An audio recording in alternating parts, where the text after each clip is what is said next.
lighthouse does lighthouse don't go running all over an island looking for boats to save.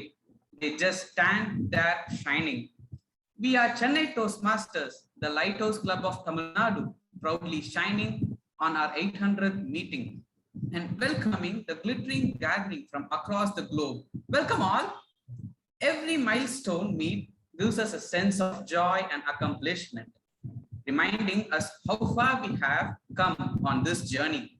Here is the moment to celebrate all Toastmasters who have paved the way for this historical event. I am Tarun Balakumar and I am the Sergeant at Arms for the evening. Good evening, fellow Toastmasters, distinguished Toastmasters, and esteemed guests. I cordially welcome you all to the 800th milestone meet of Chennai Toastmasters Club. The mission of every Toastmasters Club is to provide supportive and positive learning experience in which the members are empowered to develop their communication and leadership skills, resulting in greater self-confidence and personal growth. Before jumping into today's celebratory meet, let me quickly brief you on the ground rules. Please keep your mobile on silent, your audio on mute, but don't forget to switch on your videos and smile so that we can smile at each other. At last, if you want to pass any message, please use the chat box below. Now, let's start the historical meeting.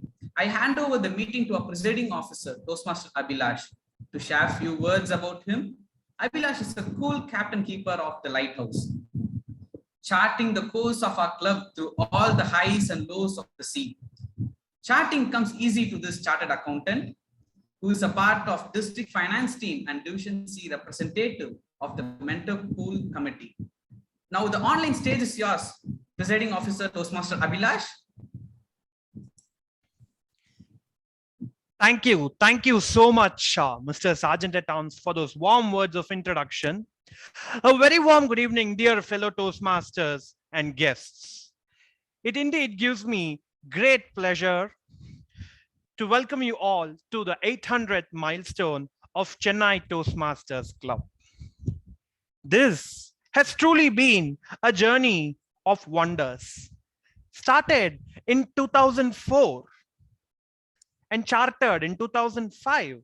It has been a long and enriching journey of 16 years. We have had our highs, we have had our lows, and yet today, as we are on the cusp of this historic milestone, a milestone that is best illustrated by the story of how our club, Chennai Toastmasters, has given birth to the entire district D120 comprising of Tamil Nadu.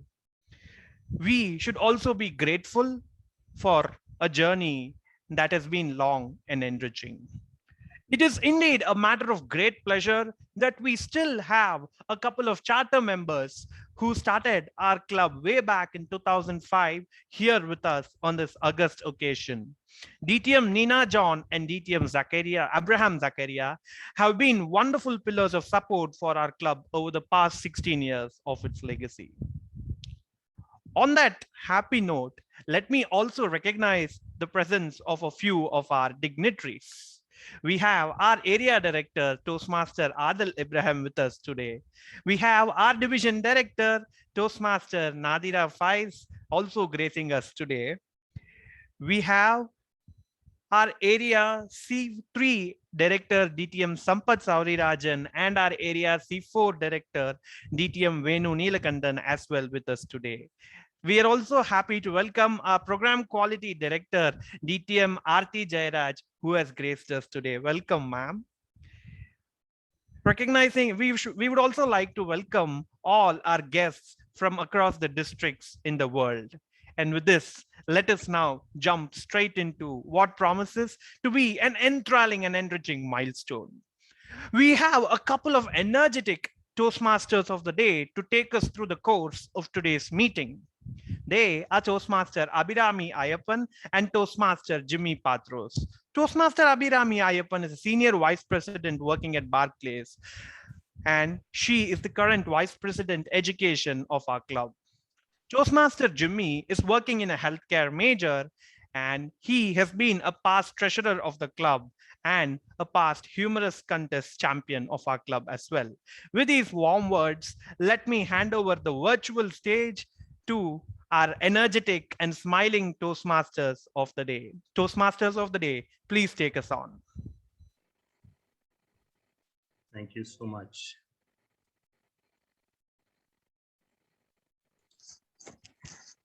Thank you, Toastmaster Abhilash, for the warm words. Good evening, fellow Toastmasters, distinguished Toastmasters, and esteemed guests. We are delighted to welcome you all to the 800th milestone meeting of Chennai Toastmasters Club. And this calls for celebration and gratitude to all the members who've been part of this journey to 800. CTM was founded 17 years ago on 22nd April 2004 and is the first club in Tamil Nadu to charter as a formal club affiliated to Toastmasters International. Now I understand why CTM is also known as the Lighthouse Club of Tamil Nadu. I'm sure in the last 17 years, every person who joined this club came in here with a purpose of becoming a better speaker or a better leader. The beauty of Toastmastering is that the club always gives us more than we could ever ask for.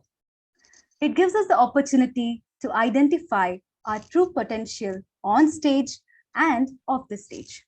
And when a Toastmaster realizes this, he becomes a Toastmaster for life. I completely agree, Toastmaster Abhirami. It's amazing how a Toastmaster Club teaches us to truly enjoy being ourselves. In that way, each Toastmaster Club is special because touching people's life is the best thing someone could ever do. So now let's move on to the meeting agenda. Let's start with the district and division officers addressing the gathering.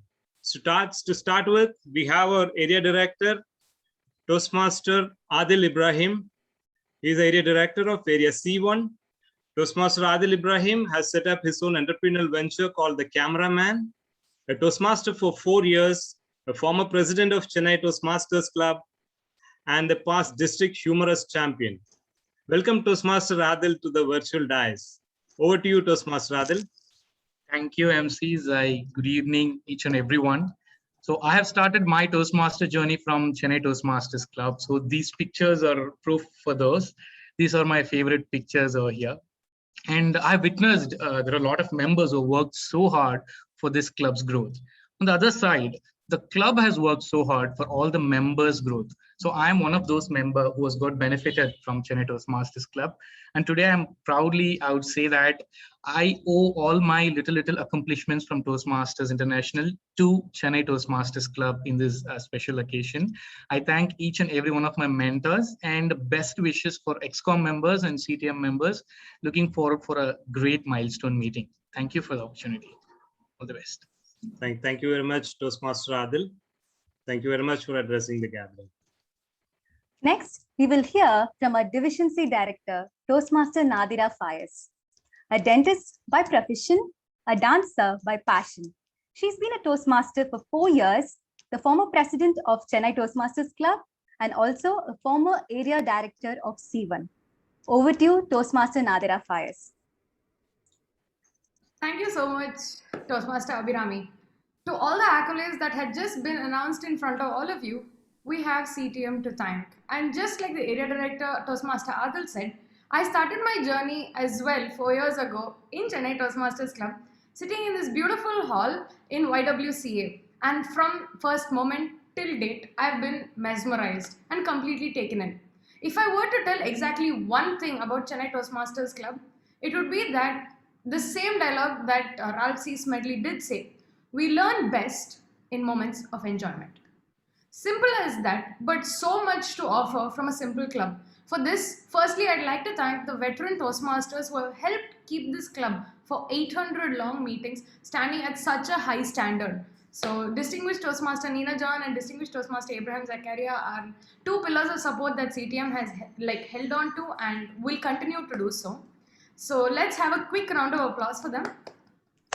And the second set of people that we have to thank to make CTM's 800 possible should be the XCOM. You guys have done a fabulous job so far and you are keeping up the standard of CTM. So as members of Chennai Toastmasters Club, Let's all join hands and take 800 and meet next at our next milestone. Congratulations to everyone present here and hoping to see you all at 850 as well. Back to the Toastmasters Day. Thank you, Toastmaster Nadira, for addressing the gathering. Now, talking about life. Life has changed way too much after COVID. Yes, I'm recollecting those good old days when we had physical meetings. The bonding with our fellow Toastmasters, the physical stage, the applause from the audience, and yes, getting the ribbon when we do well. I'm missing that too. Talking about ribbon awards and recognitions, I completed one of my levels in the last month and received a level completion ribbon award.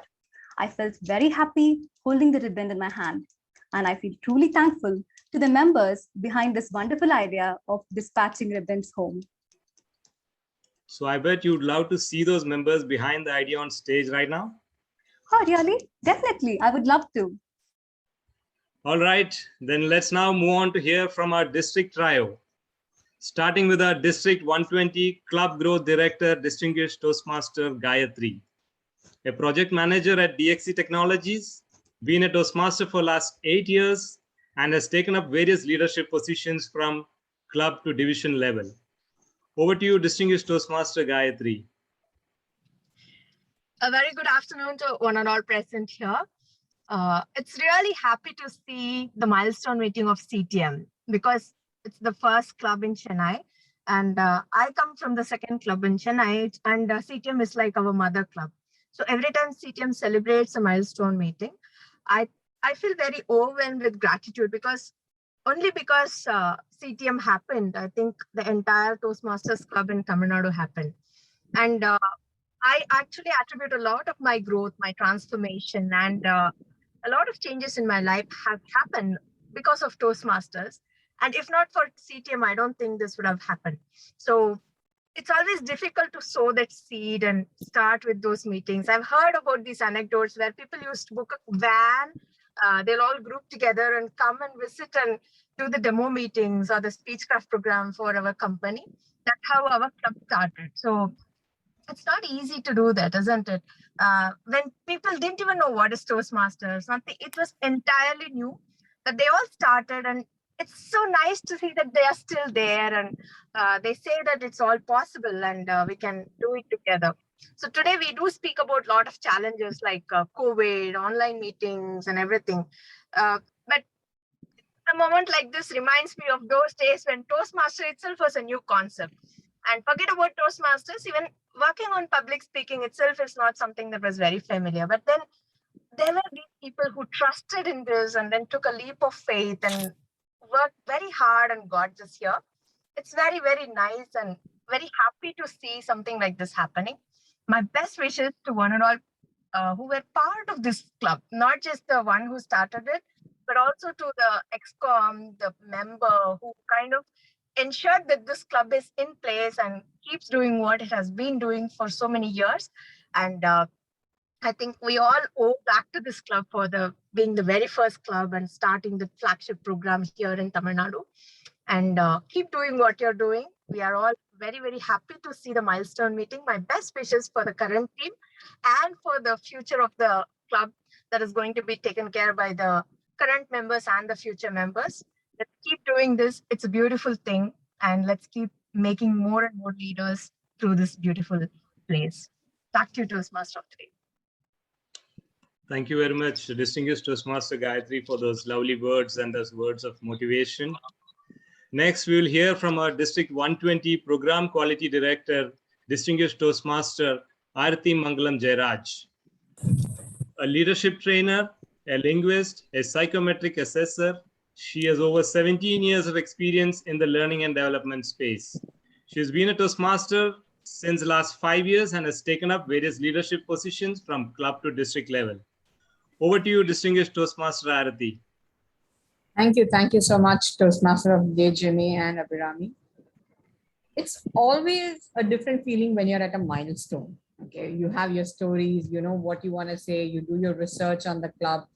But the sheer number 800 is so staggering that I really cannot think about what can be said. because you would have experienced it all.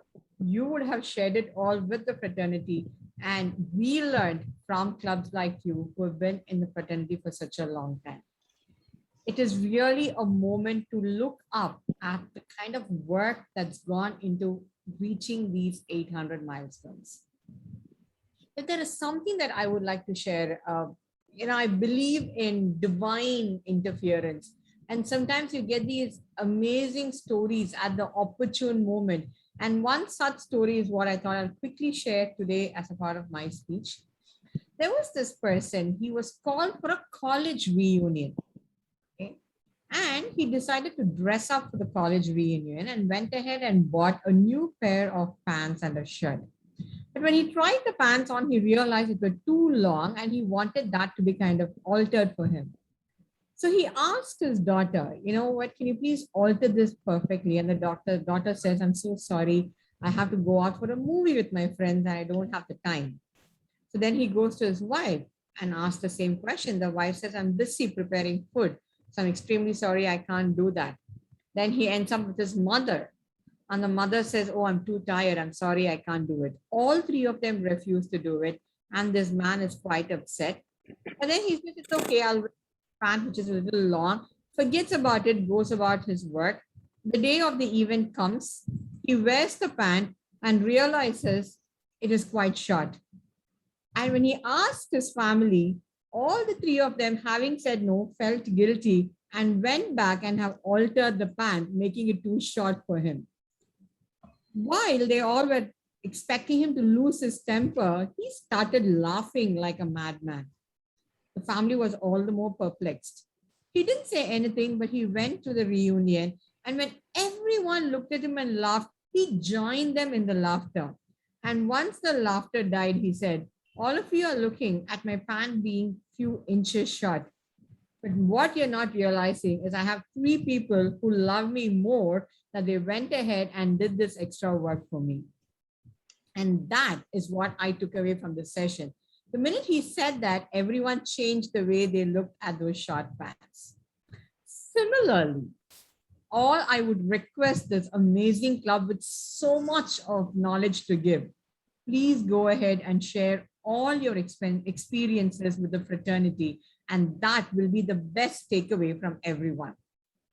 And there might be situations where this takeaway might not reach the fraternity. In that case, I would expect, or rather I would request all of you to show that level of patience because you're seeing a particular club or a set of new people trying to struggle.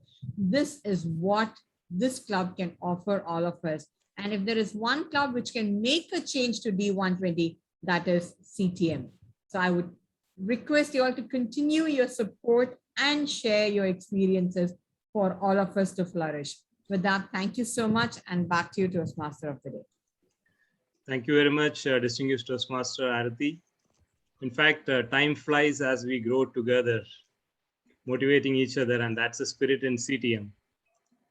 So moving on with the agenda, we actually had our district director, Toastmaster Satish Menon's address scheduled. Unfortunately, he's not able to make up to the meeting due to clashing priorities. However, he has sent a hearty congratulations to CTM on his 800. So thank you very much, Toastmaster Satish Menon, and looking forward to catch up with you in the later meetings. Now that we've heard from the district trio, it's time to hear from our audience. Yes, it's game time. Coming up next is Blebarium Revelio to exercise your brain muscles. Let's call upon stage our game master, Toastmaster Vishnu Kumar. He's a camera software engineer at Qualcomm and loves traveling. Over to you, Toastmaster Vishnu Kumar. Stage is yours.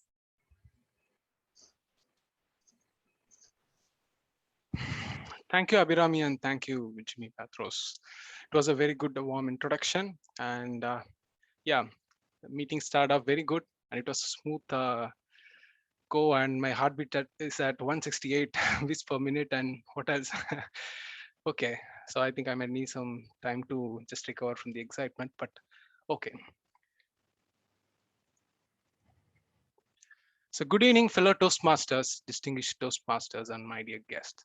We are in this auspicious 800th meet of the Chennai Toastmasters Club, and I would like to appreciate the efforts and persistent hard work of the team for taking this club so far and beyond. With this note, I welcome you all for the first game session for the day, Blabarium Revelio. So the person you see in the screen is our friend Toastmaster Mark. Okay, and certainly he has some problem with his tongue. So when he speaks, all we could hear is just blabbering. So he uses lots of fillers, pronunciations, and at the end, everything is a mumbo jumbo. So your task as a contestant is to decipher his blabbers and reveal the right word or sentence behind it. So here we go. So here's a sample, and this is one of the blabbers of Toastmaster Mark, and that it says like bull, lag, fry. So there's a word behind that. And it took me like days and nights of lots of hours of hard work, and finally I found the answer to be Black Friday. Okay, so this is one example. So with this, let me announce the rules first. So the rules are, so first person to answer correctly wins, as said, and each question carries 1 point. Also look out for the gray cards. The background will be gray, and you can easily know it when you see it, and that carries 2 points. So 1 point will be for the answer, and the second point will be for the meaning that the word contains. You have to say that the meaning of the word. So when you say the answer, please don't forget to unmute yourself. You can say the answer and your name, and then you can mute back yourself. So here's a quick tip. Try reading the sentence in a faster pace, so you might get the answer quicker. Okay, so everyone get ready. Have your pointers, have your mouse pointer in your mic. Be ready to unmute and mute it fastly. And here we go. The first question. For your information. Good, that's good. Thomas. What's your name? Thomas. Thomas. Okay, good. That was very cute. Quick. Great. And let's move on to the next question.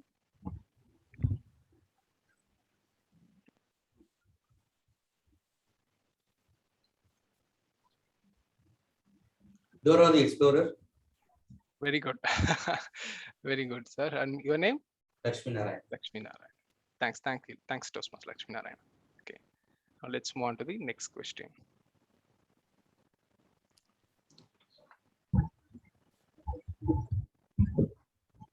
Lactose intolerant. Lactose intolerant. Wow, great. It was very quick. And what's your name, please? Please tell your name as well. After the end. Ayush. Ayush. Okay. Thanks, Mr. Ayush. Now moving on to the next question. I think this should be easy. Just do it. Let's do it. Yeah, that's great. Good, you're right. And your name, please? Toastmaster Jimmy. Thanks, Toastmaster Jimmy. And yes, moving on to the next question.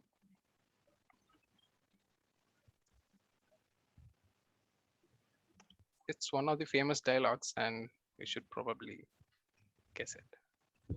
Winter is coming. You are right. Winter is coming. That's correct. Thomas. Thomas. Yes. Thanks, Thomas. Okay. Moving on to the next question. It's very related to our Quarantine. Quarantine. Exactly. That's quick, fast, great. And your name Thomas. Again? Thomas. Great. Good. So here comes the next question. The gray card. Exuberant. Clear, that's good, right? Exuberant. And can you convey the meaning as well? Can you say the meaning of that word as well? Exuberant is excessive, high level of excitement, joy, and all those heights. You are right. You are right. Thank you. Correct. Thanks for that explanation. Yes, exuberant is nothing but full of energy, excitement, and cheerfulness. Like, I'm so happy and excited on seeing such exuberant audience. Thanks. So moving on to the next question.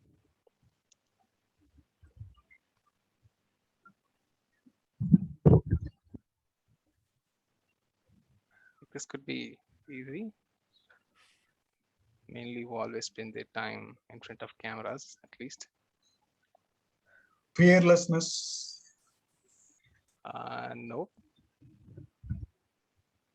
Mirror free. Is a Close, mirror but selfie? yes, you are right. Exactly. The answer is mirror selfie. And your name, please? It's Kartika, Thanks. Toastmaster Kartika. Yeah, thank you, Toastmaster Kartika. And moving on to the next question. Saturday. Yeah, thank you. Yeah, you're right. Saturday. Just quick.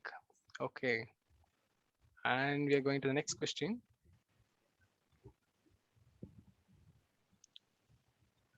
Please leave me alone. Please leave me alone. Yeah, you're right. And your name, please? Ayush. Ayush. Okay. Thanks, Ayush. So moving on to the next question.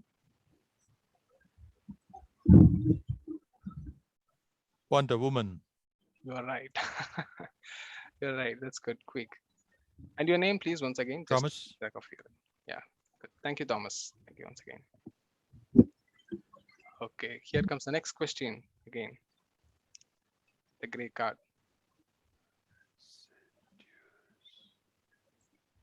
I think somebody is close. Acidity. The whispers. No. Acetane. No. As I said, Not really. No. It is a word. I mean, Assiduous. yes, you are right. I think it should be Toastmaster. Nina John, Nina ma'am. John. Yeah. Thank you, Nina John, ma'am. Can you also say the meaning of that word, please? Determined, very meticulous, Yeah. very serious in their duties.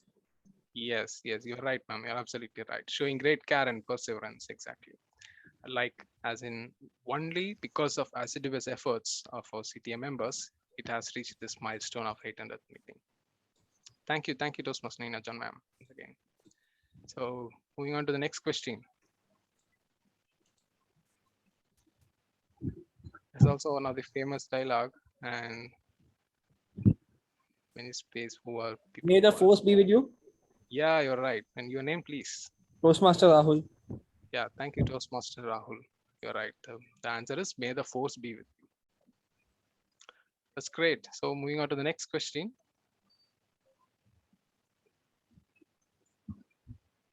This is also something related to a current situation. Remote learning. Yeah, you're right. Exactly. And your name, please, once again?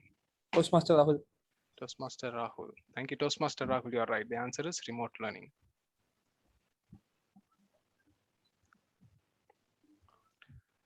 And yeah, Call of Duty. yeah, you're right. Exactly. And who's the first person to say it? Abhay. Okay. Yeah. Thank you. So the correct answer is Call of Duty. It's good. And here comes the next question. This also should be pretty straightforward.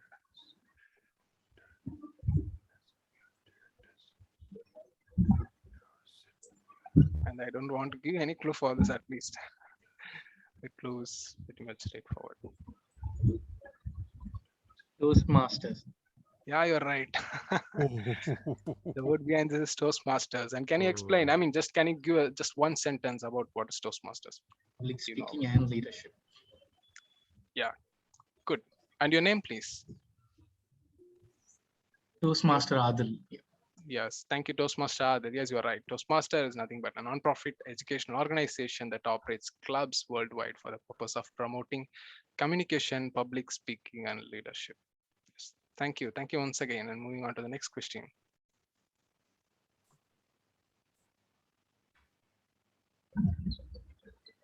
It's confusing with the word. It is a simple answer. We are missing out. You're close, but Fear of missing out. fear of missing out. Yes. Okay. Yeah. Thank you. And your name, please? Rahul. Rahul. Thank you, Rahul. The answer is right. The fear of missing out. The next question is, Nickelodeon. Nickelodeon. Yes, you're right. Thomas. Thomas. Thank you, Thomas. And yes, I think we are to the end of the session. And this is how Toastmaster Mark says thank you for all of you who have participated. Thank you so Thank much you. for everyone for the participation. And yes, I think back to Toastmaster of the day, Abhirami and Jimmy Patros. Thank you. Thank you so much. Thank you for the opportunity. Thank you, Toastmaster Vishnu. That was indeed a lot of fun. Thank you for the great entertainment. Jimmy, you're on mute. I'm sorry. So next comes the most important segment of today's milestone meeting. We have our honorable chief guest, Toastmasters International President-elect 2021-22, our distinguished Toastmaster, Matt Kinsey, to address the audience. We are honored to have you at this special occasion, distinguished Toastmaster Matt Kinsey. Before we request distinguished Toastmaster Matt on stage, I request distinguished Toastmaster Geeta Shroff to introduce him. Over to you, Toastmaster Geeta Shroff. Thank you so much, Toastmaster Jimmy. Good evening, Toastmasters and guests, and a special good evening to our chief guest, Matt Kinsey, DTM Matt Kinsey. It is indeed a great privilege today to introduce to you all distinguished Toastmaster Matt Kinsey. Matt Kinsey, the distinguished Toastmaster of Coral Springs, Florida, is the CEO of MTech Group in Coral Springs, Florida, which he started in 2007. Kinsey oversees all aspects of his IT consulting firm that services small and medium-sized businesses in South Florida area. Mr. Kinsey holds a master's degree in computer information systems from the University of Phoenix, Arizona. He has a certificate in strategic management and was recognized with the Silver Beaver and Vigil Honor Awards for his work with the Boy Scouts of America. As a Boy Scout volunteer for more than 25 years, he has held numerous positions within the organization, including Scoutmaster, District Chairman, Event Chairman, and the Council Camping Chairman. A Toastmaster since 2003, Mr. Kinsey is a charter member of his home club, Outspoken Toastmasters in Coral Springs. He has held numerous high-profile leadership positions within Toastmasters and has attained the Distinguished Toastmaster designation, the highest level of educational achievement in the organization. I have learned that to be most successful, you need to lead with your heart and not with your head, he says. There is no finer program than Toastmasters for helping people build their self-confidence, communication skills, and leadership skills. As an officer of the Toastmasters International Board of Directors, Mr. Kinsey is a working ambassador for the organization. He works with the board to develop, support, and modify the policies and procedures that guide the Toastmasters International in fulfilling its mission. With these few words, I introduce to you all the chief guest of the evening, and over to you, Toastmaster of the day. Thank you very much, Toastmaster Geeta Shroff. Without further ado, may I invite distinguished Toastmaster Matt Kinsey on stage.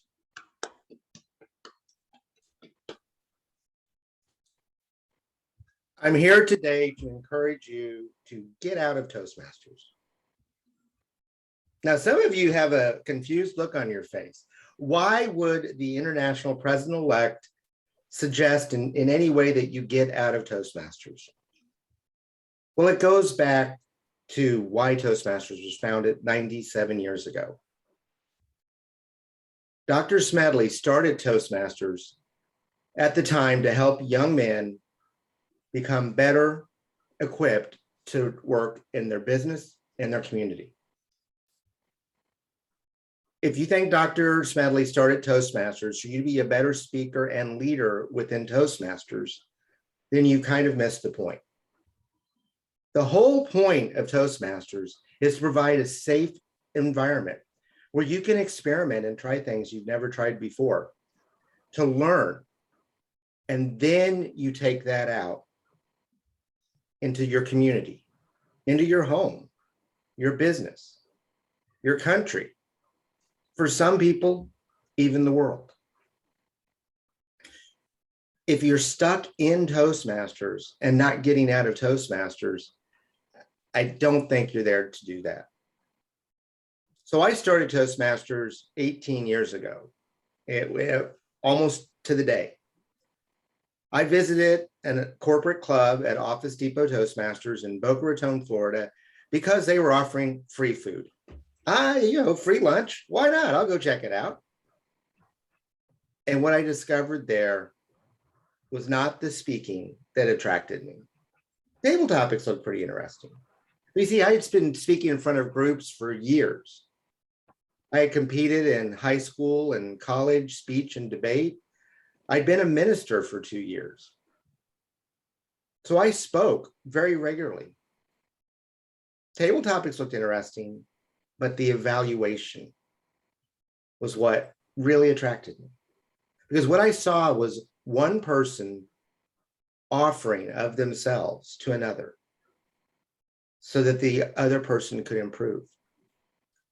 And it wasn't just about the techniques. It was about the way it was presented in a positive and supportive manner that uplifted the other individual. And I knew two things. One, I knew I wasn't very good at receiving feedback. Now, don't get me wrong. Many people have trouble receiving critical feedback. That wasn't my problem. I grew up in a household where critical feedback was primarily what I received. I wasn't scarred by it, it's just the way it was. Praise was rare and not given often. So I had no problem receiving critical feedback, but receiving positive feedback, I really didn't know how to deal with that. And I tended to push people away when they gave me positive feedback. I would say things like, oh, though, that's no big deal. Diminishing the effort of somebody else to uplift me. The other thing I knew is I was equally as bad at giving positive and supportive feedback. I was really good at giving critical feedback, much to the chagrin of those who worked with me. But giving positive feedback also was something that I wasn't very good at. And that's why I joined Toastmasters. And I soon got involved with the leadership aspect. And in Palm Desert, I met one of your members, Nina John, when I was Lieutenant Governor of Marketing. Toastmasters is an organization, as Dr. Smedley said, that's dedicated to the individual, where we invest our time and energy in you so that you can develop your skills. But if you hide those skills within Toastmasters, you're missing the second half, which is to get outside and provide service. Now, we are not a service organization, don't get me wrong. Rotary, Kiwanis, Lions are service organizations, and they are tremendous organizations. People join them to go out in the community and give service. And if you go into a Rotary Club and you ask someone, hey, we've got a project this weekend, we'd like you to come out and help us. Well, that's what people are there for. So that's expected. People join Toastmasters to learn. We're an educational organization. So when I ask people to participate in something, I always focus on what they can learn by doing it. Now, there's another aspect of getting out of Toastmasters that I want to talk about this morning, and that's getting out of Toastmasters and getting into yourself. Now, that sounds kind of weird to some people. What do I mean by that? Well, when I look at Toastmasters' core values of integrity, respect, service, and excellence, and we start with integrity for a reason. Integrity and our core values, in fact, as a group, are not a tool to chastise other people. They are a tool for you to reflect on your own values. They are a set of standards for you to hold up for yourself. And integrity, in particular, it starts within you. Now, I've heard many people say integrity is doing the right thing when no one's watching. And there's certainly an aspect of keeping your word as part of integrity. but it starts with who are you inside? What are your values, and are your actions consistent with those values?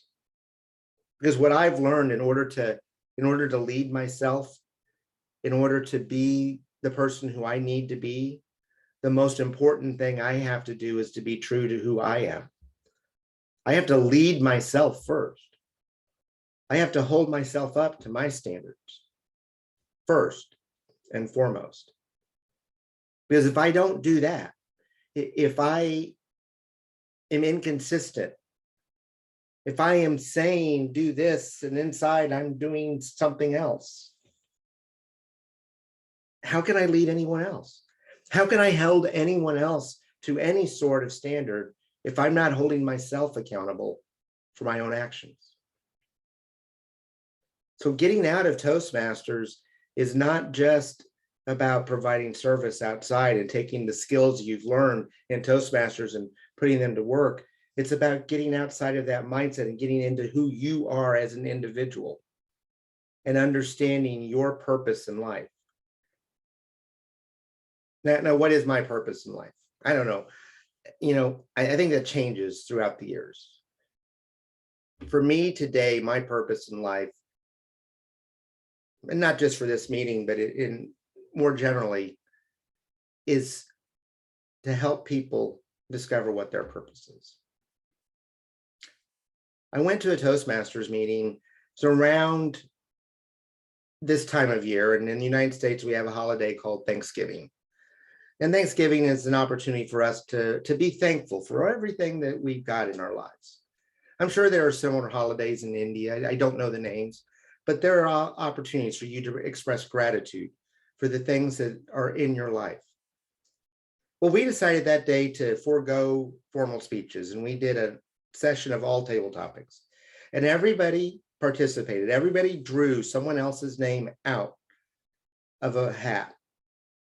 And they had to get up and do a 1 to 2 minute table topics on why I'm glad that Toastmaster Thomas Abraham is in our club. It was an amazing experience because people heard things that they hadn't heard. One woman in particular, the Toastmaster got up and shared that whenever she walked into the room, people started smiling. And as he's saying this, tears began to roll down her face. Now, this was a woman who was nearly 50 years old, and she did not know that she had that impact on people. She said, I thought I just had happy friends. She never realized that she was the one who was uplifting their spirits on a daily basis. And that made a difference for her. So my encouragement to you today is to get out of Toastmasters. Get out of Toastmasters everything you can. Get out of Toastmasters. And as Helen Blanchard said, our first woman president, if you get everything out of Toastmasters you can, you'll never get out of Toastmasters. But if you hide your skills within the four walls of your club, if you don't take those skills, those speaking and communication skills into your community, whatever that community is, your home, your business, or for some of you, perhaps the world, then I think you've missed the point of why Dr. Smedley started Toastmasters. So as I asked you at the beginning, please get out of Toastmasters.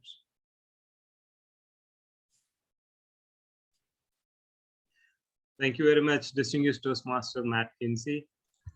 Get out of Toastmasters. I was shocked. But as you said, Toastmasters gives us opportunity to identify the true potential on and off stage. So I could recall the song Hotel California. You can check out anytime you like, but you can never leave. So that is Toastmasters.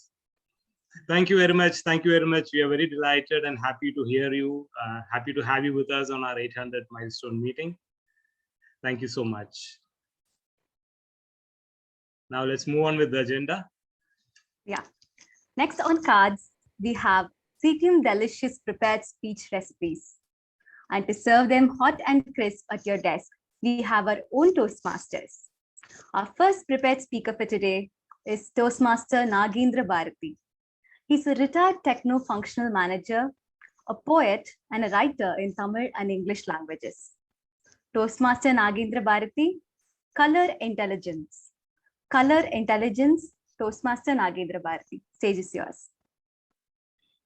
Thank you, TMODs and distinguished guests and my dear Toastmasters.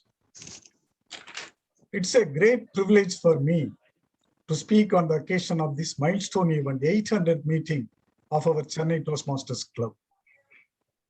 On seeing the colorful posters created for this event, my wife commented, "What a great combination of different shades of colors. Glitter pink, clay brown, ruby red, fire yellow, and midnight blue." Midnight blue? No. I thought it was midnight something else, midnight masala. No. It is midnight blue. This color intelligence, I don't know how these girls and ladies, they are very comfortable with all these shades of colors. I know only red, green, blue, RGB, along with white and black. That's my color intelligence. I heard that there are so many courses for business intelligence, artificial intelligence, but I didn't see any course for this color intelligence.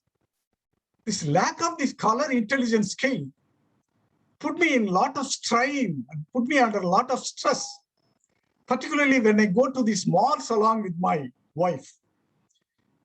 Yeah, last Sunday, I went with my wife to a mall, Forum Mall in Chennai. You all guys know that malls are for ladies, for the ladies, by the ladies, and of the ladies, right? We gents, we go there just to drink that Starbucks coffee or eat something not prepared at home, right? But these wives, they think that we are coming there to help them in the purchases. That is very, very bad. That's not our intention, right? I went there last Sunday with my wife. The first stop after entering the mall is textile shop. She directly get into the textile shop and straightly he went into that saree section. I went there with a lot of difficulties. You know, there are so many crowd. There are so much of crowd in the saree section. You might be knowing the reason why. I have to be very carefully, I have to move around without hurting the perfume coated bodies of the ladies, and also without getting hurt by the high heels of the modern ladies. At last I reached the destination. My wife took a saree and showed it to me. Is this Arctic blue good for me? But I had never seen Arctic Sea or Antarctic Sea, even Atlantic Sea. What is this Arctic blue? I just nodded my head here and there. She Mitsuki says no, and then shown another saree. What about the sea blue? What Arctic blue and sea blue? Are they two different colors? Is Arctic is not a sea? I was confused a lot. Then she showed me, what about this aqua blue? Aqua blue? Aqua blue. Then she understood my uncomfortable situation. And then she asked me to go to the nearby section. Nearby section, I went there. Before that, she looked at me very, very affectionately. I know something is dangerous is going to happen. If the wives looked at us affectionately, something dangerous is going to happen, right? She told in a very, very soft tone, "Darling, could you go there and choose either cherry red or poppy red for me?" Saree. What? Cherry red or poppy red? I know them only as flowers and fruits. How come they connected with that sarees? Anyhow, I memorized that cherry red, poppy red, cherry red, poppy red, cherry red, poppy red. I went there. But during the time, she instructed the girl in that section. You see, he's coming there. You show him different shades of red. What? I was about to take only cherry red or poppy red. How come different shades of red? This girl very enthusiastically, this sales girl, she took 25 sarees from the shelf and threw it at me. I just withdrew and then it fell on the table. I looked at all those sarees. To me, all look like same red. But anyhow, I wanted to keep my dignity, right? So I just looked at her and said, is there any different shade of red? She looked at me with a lot of respect. Hey, this person knows different shades of red. Okay. Then she took another 25 colors of shades of red color saris and then threw it at me. She started telling, this is merlet red, this is garnet red, this is scarlet red, this is blood red, this is blush red, this is wine red. Oh, red wine red. Okay, okay, show it to me. It seems that I am very much associated with that red wine sari. I just took that and showed it to my wife. From that, she said, that means you just keep it there and come here. I just, without saying any word, I obediently kept that sari there, looking at that wine red, and then I came back there to my wife. On my return, she showed me 2 more saris, one on left hand and one on right hand. How about this lemon yellow or how about this mustard yellow? Which one do you prefer? To me, both look like same yellow. Lemon yellow or mustard yellow? I was confused. I just closed my finger and showed this. Oh, you like lemon yellow? But darling, I like only mustard yellow. Then why the hell you are asking? That is only my mind voice. We are not supposed to talk to our wives like that, right? Married people in this crowd will definitely agree with me.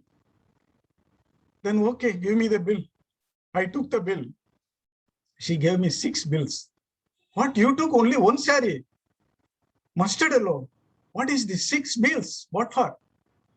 Darling, I have chosen 6 saris. These are all the 5 more colors. Emerald green, salmon pink, charcoal gray, rose pink, botanic blue. This rose pink and botanic blue are your favorites, right? An atomic bomb fallen. What is this botanic blue? Botanic blue and rose pink, I never heard about this, even in my dream. Then I just paid all the bills, and while returning, I just booked for that Uber cab.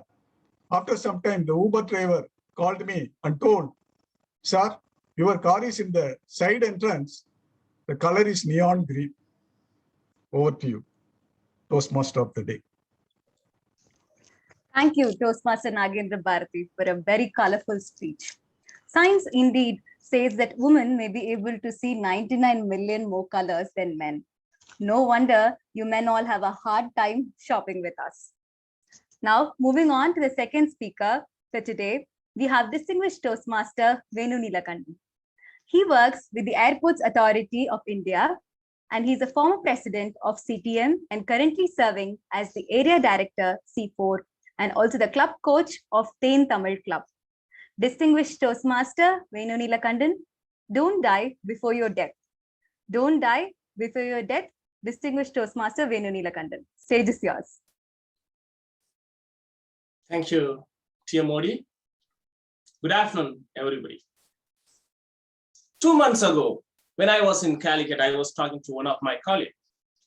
At that time, a teenage boy riding his bike rashly, he almost hit us. He fell down, he didn't wear a helmet. I got angry, I was about to beat him. My colleague stopped me saying that he's Sandeep's son. When I heard the name Sandeep, I was emotionally stuck. My emotion shifted from anger to affection. I went to the boy. I just helped him to stand up. I told him, man, please don't ride rashly. I beg you, please wear a helmet. The boy was totally confused because he thought I was going to beat him, but I was taking care of him. He had no idea why.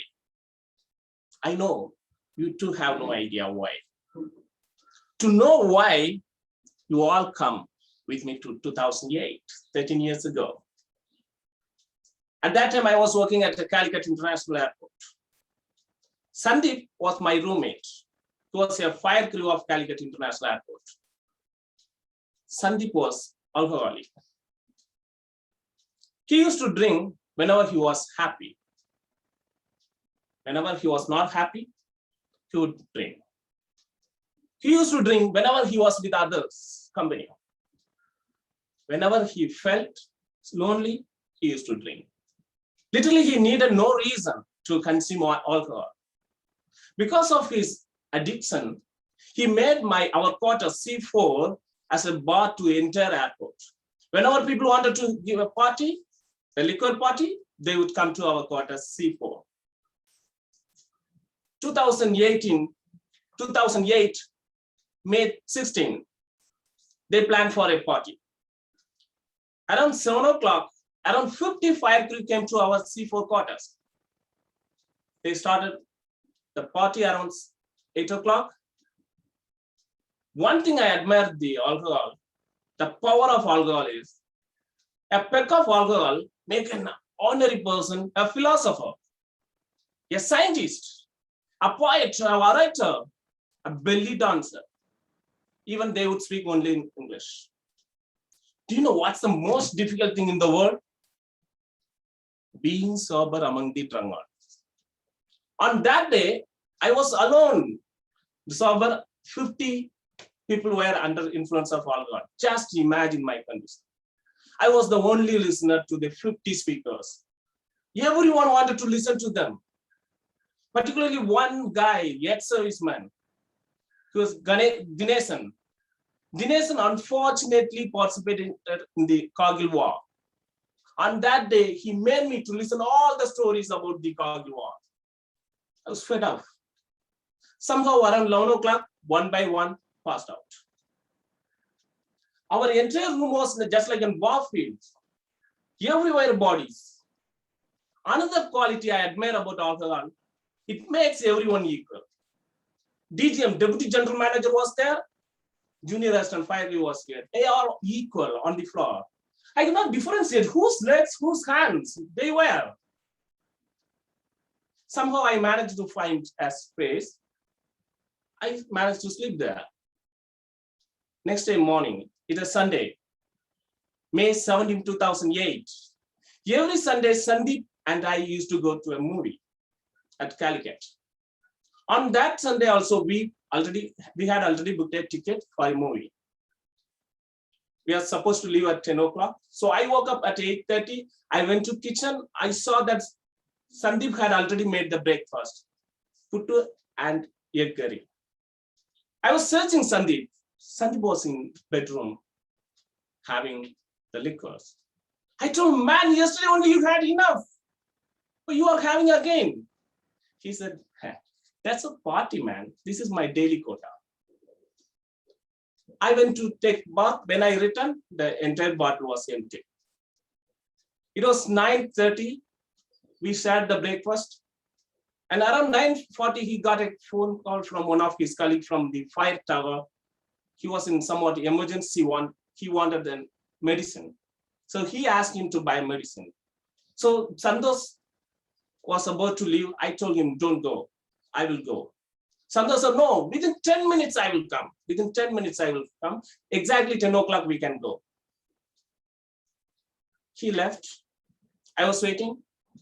It was 10 o'clock, 10:15, 10:30. I was damn sure I missed the movie. I was so angry. I was waiting for them, stupid. Around 10:40, the doorbell rang. Scolding him with all the busy words, I opened the door. But Sandeep was not there. Dinesan stood there. Dinesan put his hands over my shoulder and let me go inside. And he told, Sandeep met with an accident, he died. First time in my life, I felt the rotation of the earth. I said, Cheta, don't play. Dinesan said, no way, no. He was riding the bike rashly. He hit the bus. As he didn't wear the helmet, he died on the spot. How I could accept that? The person with whom I shared the food is still in my tummy to digest. How I could digest that the person with whom I shared the food was no more. How I can believe that the person who promised that he would come within 10 minutes would not come. Ever. What I would tell to his family. I told this idiot many times, don't mix, drink and drive. I told this idiot many times, please wear a helmet whenever you ride a bike. He didn't listen. Had he listened, my friend Sandeep would not have died before his death. So 2 months ago, when I met this small boy, his own son, when I told him, don't ride rashly, please wear a helmet, he may not have any idea, but I hope you have. Dear friends, I am seeing you all as my friend Sandeep. I'm telling you what I told Sandeep. Please don't drive, don't mix, drink and drive. Please wear helmet whenever you are riding a bike. Don't die before your death, as my friend did. Back to you. Thank you, distinguished Toastmaster Venu. Sometimes in life, we take the small things very lightly, and the small things become the big things in life. With a very, very simple message of don't drink and drive and don't wear a helmet. And around that, we heard about Sandeep, feelings, emotions, and much more. Thank you for that very, very touching speech. And today, for the last speaker, or the third speaker, we have our own Toastmaster, Rekha Subramaniam. She's the founder of Kalpataru Consulting, a coaching professional across the globe on project management. She's a Toastmaster for 7 years and the former president of CTM. Toastmaster Rekha Subramaniam, who's the hero? Who's the hero? Toastmaster Rekha Subramaniam. Stage is yours. Thank you, Toastmaster Abhirami. Am I audible? Thank you. Who is your favorite hero? Rajnikant or Kamala Hassan? Tale or Talabadi? Dulquer Salman or Vijay Deverakonda? Every one of us have our favorite heroes. Few of us spend our meager earnings to print posters and cutouts. Few go to an extreme end where we fight for our favorite hero. But are these film heroes real heroes? Can you be a hero? Can I be a hero? Good evening, my dear fellow Toastmasters and guests. I realized that I'm a hero from an incident which happened few years ago. I was returning home, happily riding my bike, gazing at the people walking on the pavement on the left side, on my left side. I noticed an old woman walking slowly with a stick. Behind her, a young man and a small kid were walking, holding their hands and happily talking with each other. The kid should be around 7 to 8 years old, wearing his jean trouser and a sleeveless red t-shirt. He was jumping, hopping, and walking. He was laughing, giggling. And this young man should be in his late 20s. He was thin and tall in his jean trousers and a striped shirt. This young man looked familiar to me. After a few seconds of deep thought, I recognized him, and fear gripped me. There was a peculiar feeling in the pit of my stomach. I was confused. Should I ignore and go ahead, return to my home, or take some action? So with the same confusion, I was heading towards my home. I stopped near a police station and shared my concern to the two policemen standing at the entrance of the police station. They promised to take action, but returned to their chit-chat. I was again confused. Should I return home or do something about it?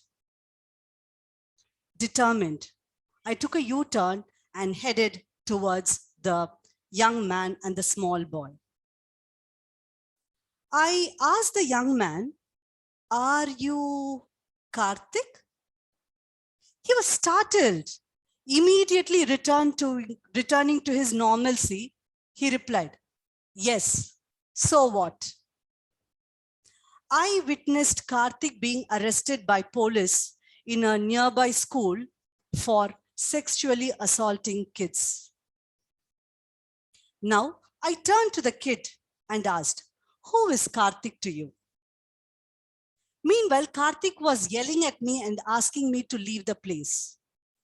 The confused kid replied, looking at Karthik, "Auntie, Karthik uncle is our family friend."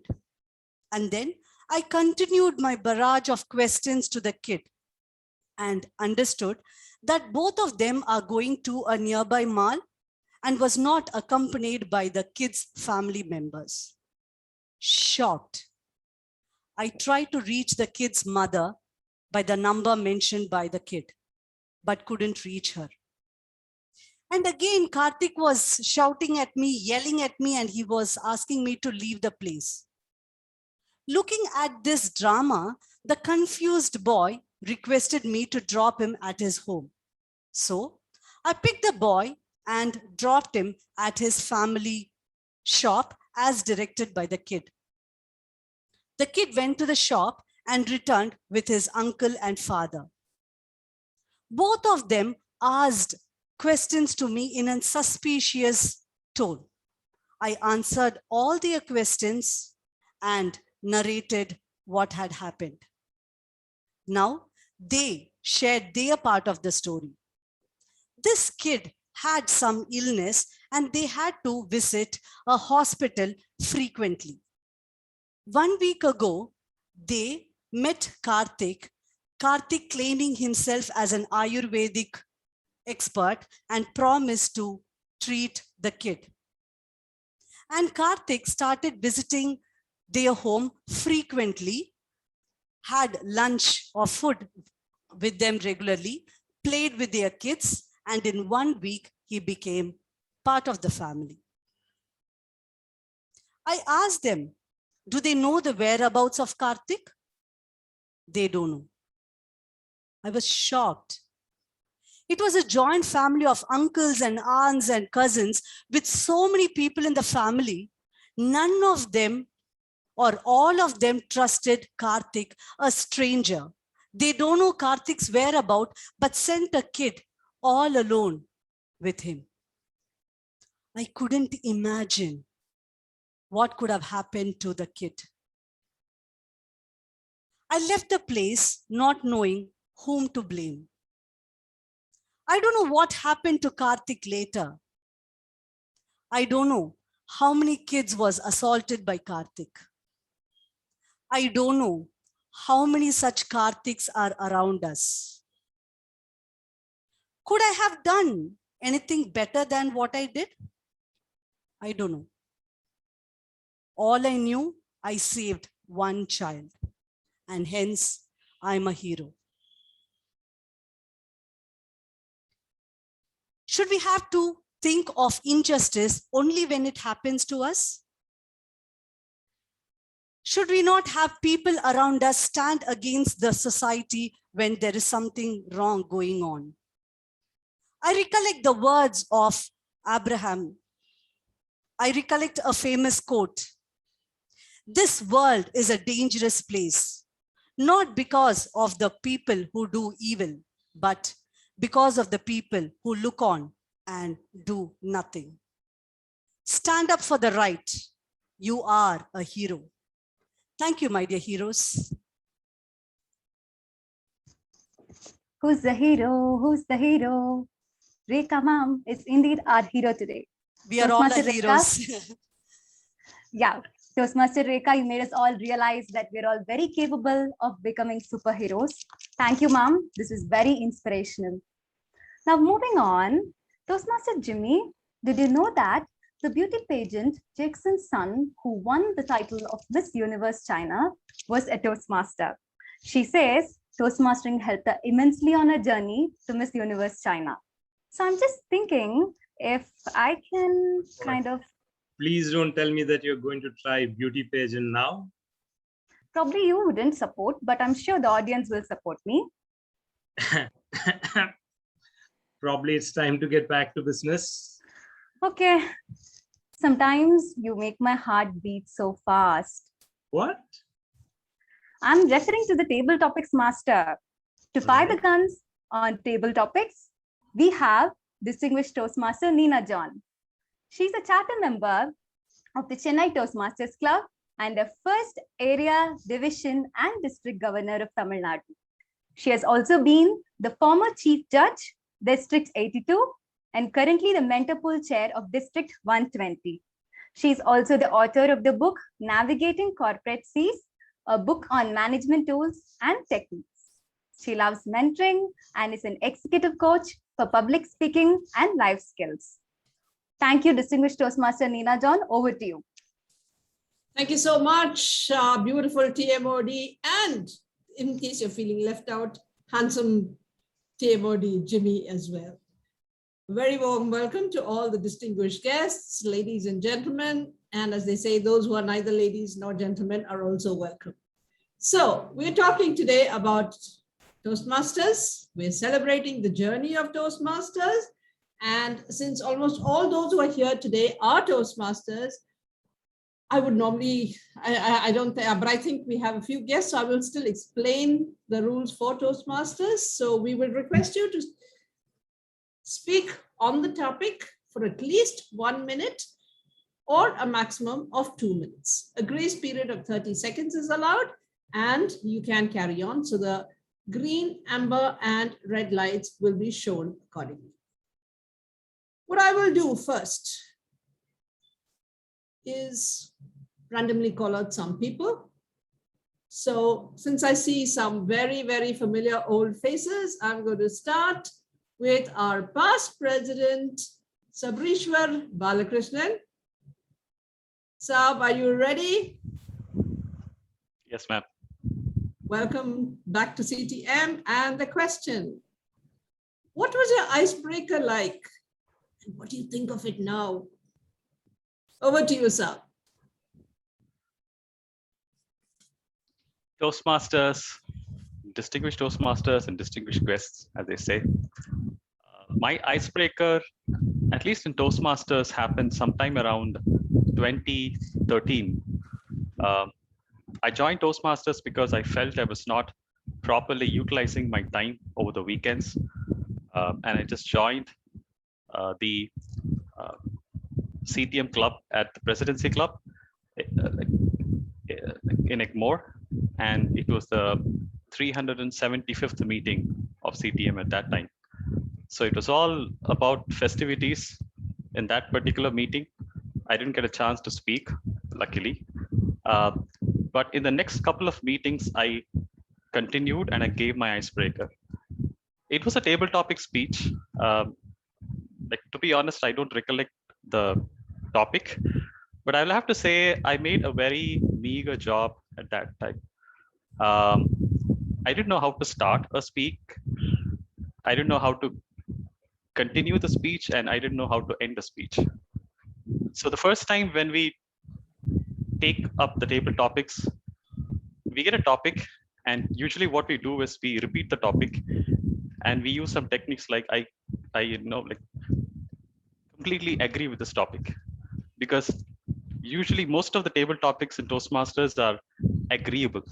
So like we just use the technique that I completely agree with the topic, or we go on to praise the table topic master and say, this is a great topic and it's a very inspiring topic, and I would like to thank the table topic master for this kind of a topic. But what we learned from Toastmasters is pause for a few seconds, try to get some structure around, like try to have an opening to the topic, some content to the topic, and some good conclusion to that topic.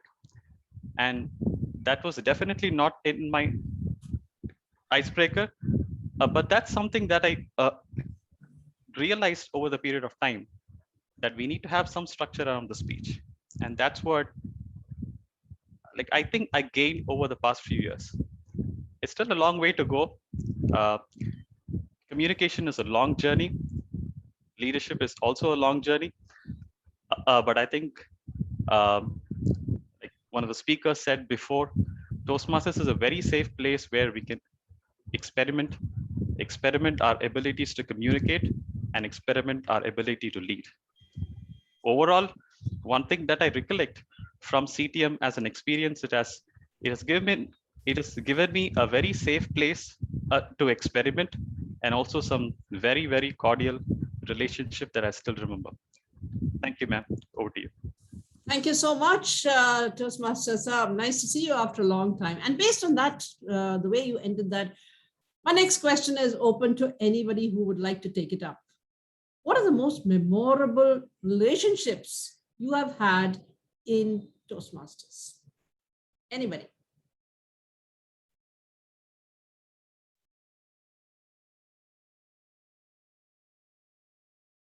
Yes. All right, I'm going to start calling names. Toastmaster Jocelyn.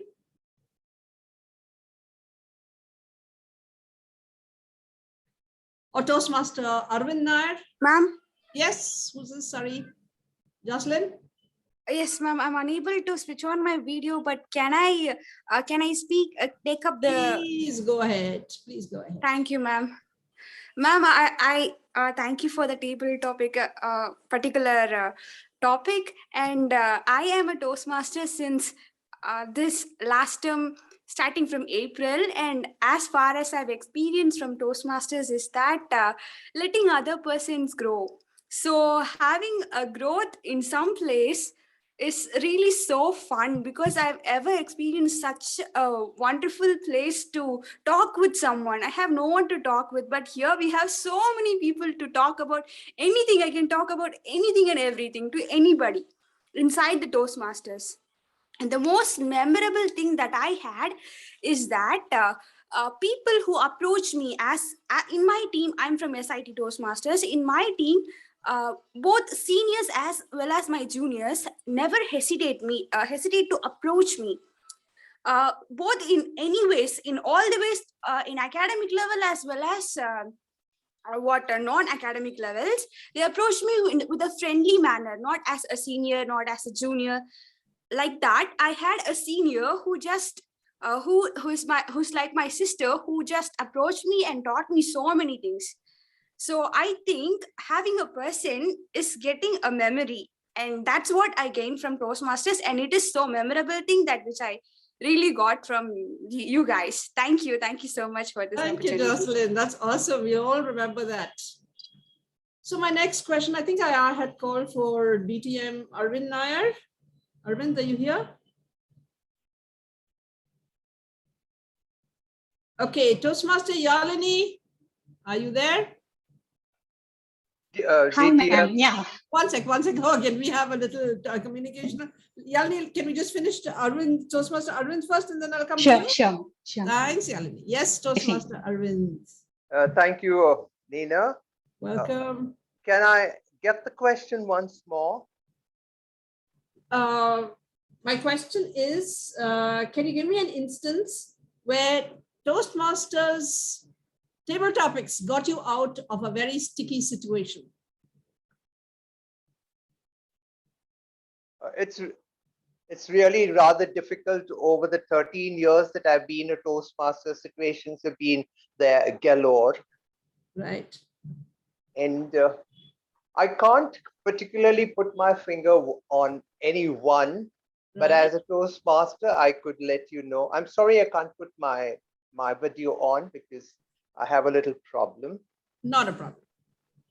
Go ahead. So yes, it does help you to get out of the situation. And I don't want to give an educational session on how you can get out of a situation, because there are various ways of tackling each situation. And yes, it depends on the person that you want to tackle, and it depends on the situation. So those are the two key points that you'll have to look at and then decide. But over the 13 years, the experiences and the situations that you come across make you quite adaptable to come to the correct situation, to come to the correct solution on how to approach and whom to speak with and how to speak with. And probably over 13 years, you understand the personality of that person. So you probably know what are his good points or something that you can, what touches him, and then him or her, and then you use that to tackle the situation. And that's what I have been doing. Thank you, Nina, and over to you. Thank you so much, Toastmaster Arvind. Yes, I can recall a situation where TT actually helped me get into a plane, although the doors were shut. They said, no, we cannot let this woman do this to us. And they actually put me on the plane in the last minute. All right, Yalini. Do we have? Hi, ma'am. Hi, Yalini. Yes. So my question Hi. is, hi. Yeah. How long have you been a Toastmaster? I have been a Toastmaster from year 2011.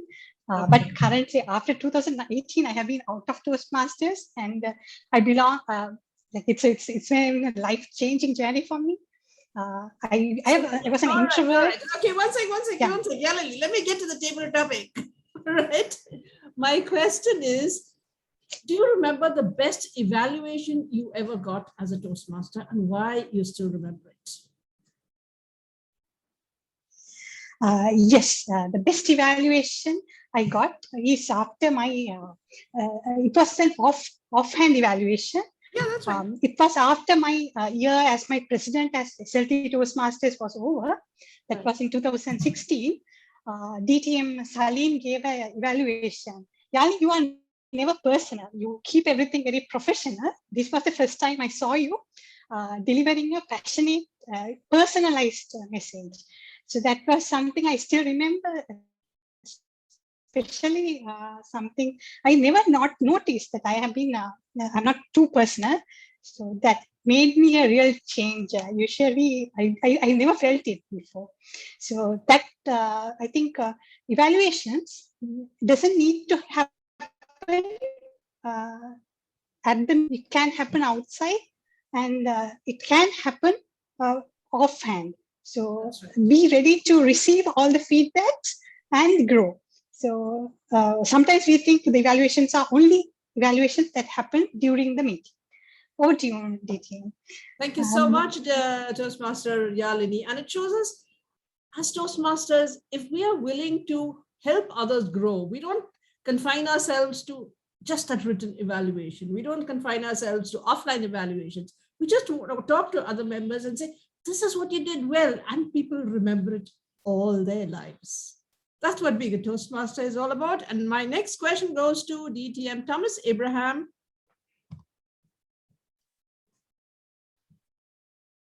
What is the best part about being a protege that has taught you to become a better mentor?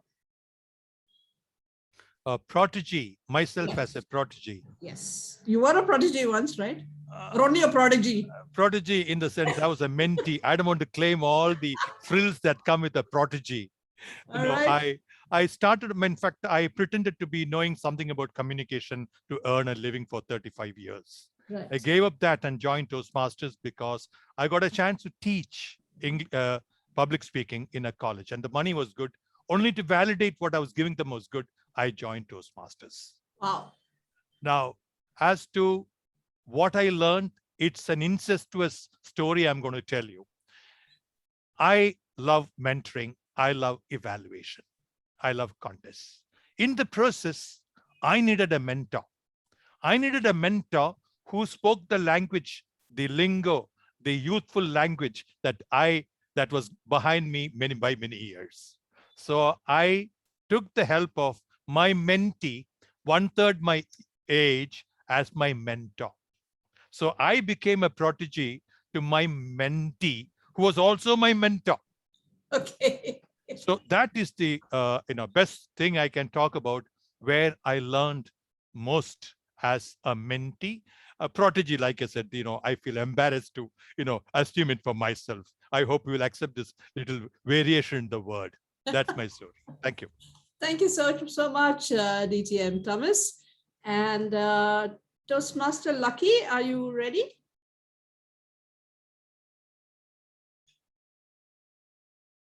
Toastmaster Lucky? Yes or no? Sorry, I'm here. Yes. You're here. All right. Thank you. Tell me, what do you think are the benefits of online meetings for Toastmasters? Or are there no benefits? Are they all drawbacks? I thought you never asked. Yes, sir. I'm a member of 4 clubs. Oh, wow.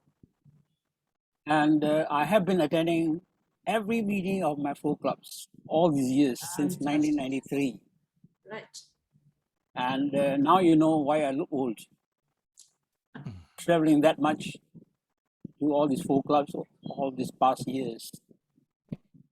But thank God for this new venture, this new phenomenon, which became online Toastmasters meetings. And I think it's a great platform. I don't really have to go anywhere. Just sit on the same chairs in the same room, never travel anywhere, but I am anywhere around the world. So online meetings definitely for me are a boon, because at my age, I'm 81. Oh, don't tell anyone. Awesome. At my age, I don't think I want to travel that much physically every day to my 4 clubs. But online meetings here, at least I got an opportunity to meet you all. Otherwise, I would never have. So yes, online meetings are a great feature for me, at least. Thank you. Thank you, DTM Lucky. Thank you so much. One last topic. I think I have time for one, maybe 2 topics. Who would like to volunteer? Anyone?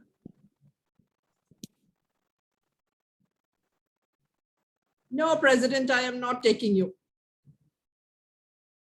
You already have enough opportunities. I want someone who's neither a role player nor part of the panel. I'm seriously avoiding the panel also. Anyone who would like to try, who is a guest today? Anyone? Petra! Petra, you're also a panelist, so let me hang on and see if I can get somebody else, because again, you're getting a chance to speak. So I would like someone who hasn't spoken. Robinson? Yes, no? Yes, ma'am. Yes, Robinson. Okay, which is which year are we in, Robinson? I'm here with Toastmasters since 2018. Yeah, since 2018. This is the year 2021. So if you believe in numerology, 2021, 2 plus 2 plus 1 is 5. My question to you is, where do you see yourself 5 years from now? Exactly. So I joined this club when I was very shy, could not able to speak to my clients, and it was a difficult days on the communication. Everyone, from my boss to my colleagues, everyone was saying you have a lot more things in your brain, but without communication, you could not able to succeed. So many stories, embracing stories, which brought me here. Specifically, I was always going for the table topics, try to make my blank screen on my brain to convert that into bright one. So exactly that has happened. So whenever I am speaking to my client or internal stakeholders meetings, then that has brought me a lot more vocabulary as well as the confidence in me to help, as well as the new Toastmasters. I have been a role model to them, from the shy guy to now to speak loud and clear to them what I want to communicate. This is my story of becoming a Toastmaster, how it helped me to come inside and to visit so many clubs and share my stories as well. Thank you, ma'am. Thank you so much, Toastmaster Robinson. That was a very edifying thing about, the journey of Toastmasters and where it has brought you and where it is going to take you from now. We have just, Madam TMOD, do I have time for one more? Yes, I do. All right. So this question is open to anybody again. What is your funniest memory of Toastmasters, either at a club meeting or anywhere else? Anyone, something that will make all of us laugh.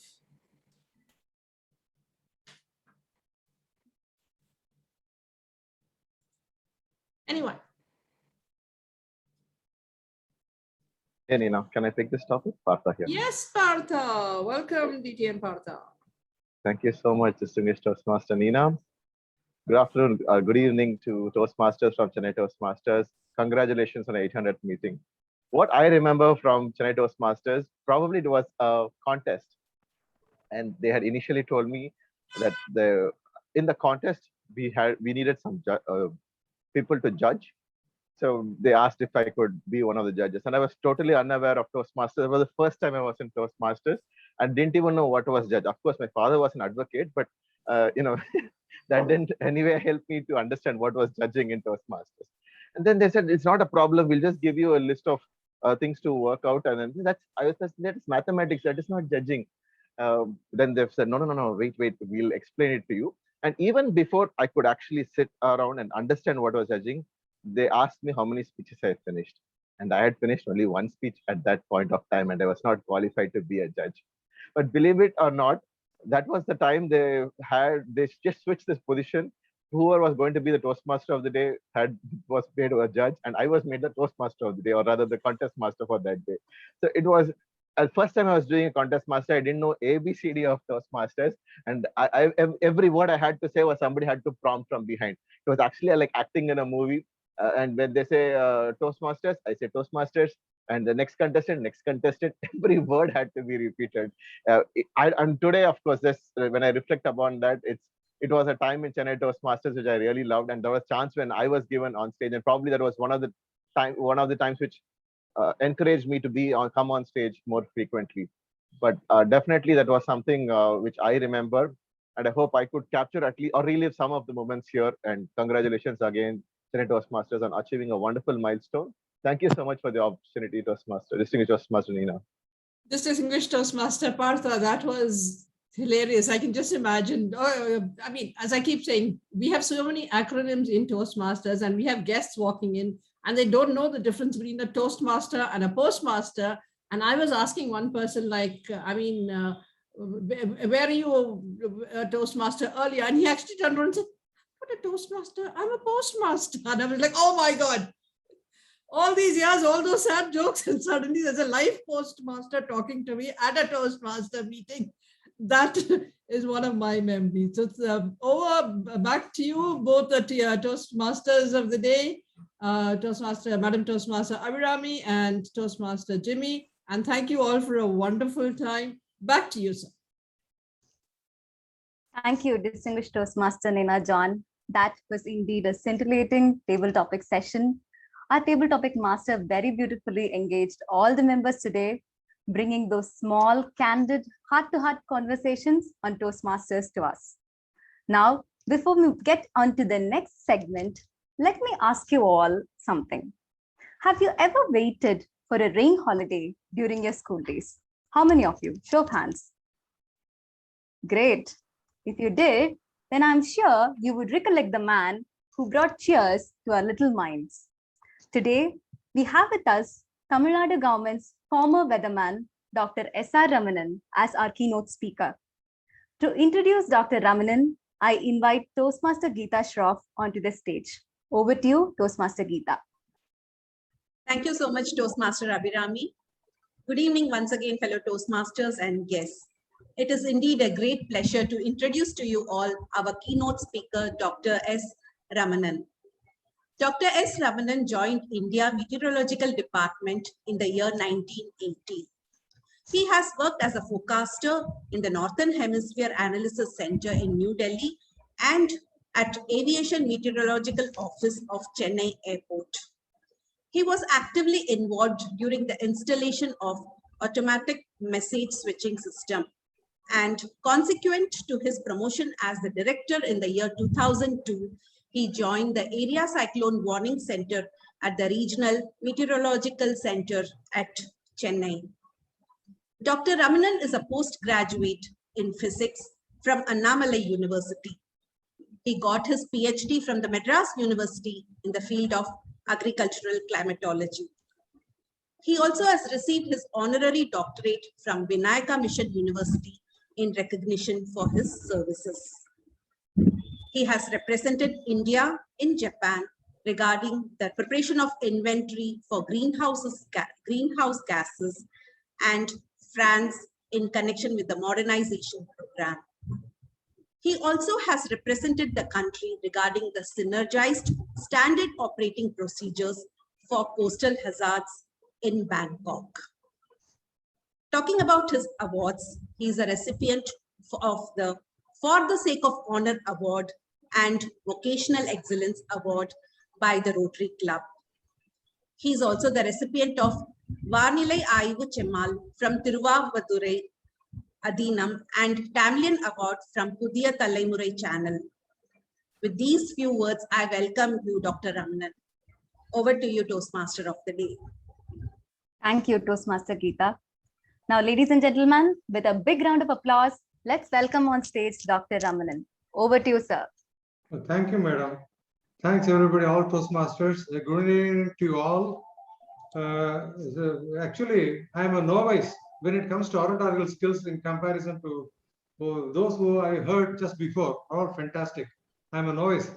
My effective public speaking is just for a few minutes. What is the weather? Likely in next 24 hours, then it stops. Well, longer speeches I have given through a PowerPoint. Well, it will be a structured one. The title slide, presentation outline, and then a thank you slide, conclusion and all. Here it is going to be basically an extempore delivery. So a bit of rambling will be there here and there. Kindly pardon me for the same. Well, if you can ask what I would have been had I not been in this department, well, I would have been a school teacher. It was the time when the higher secondary education was introduced in Tamil Nadu, and practically all my classmates became school teachers. Few of them went to colleges also. I was a solitary person who went to this department, weather department. When I told I have joined weather department, some were amused. Some people even told me to reduce unemployment, government has opened such departments. So you have joined like that, they are telling.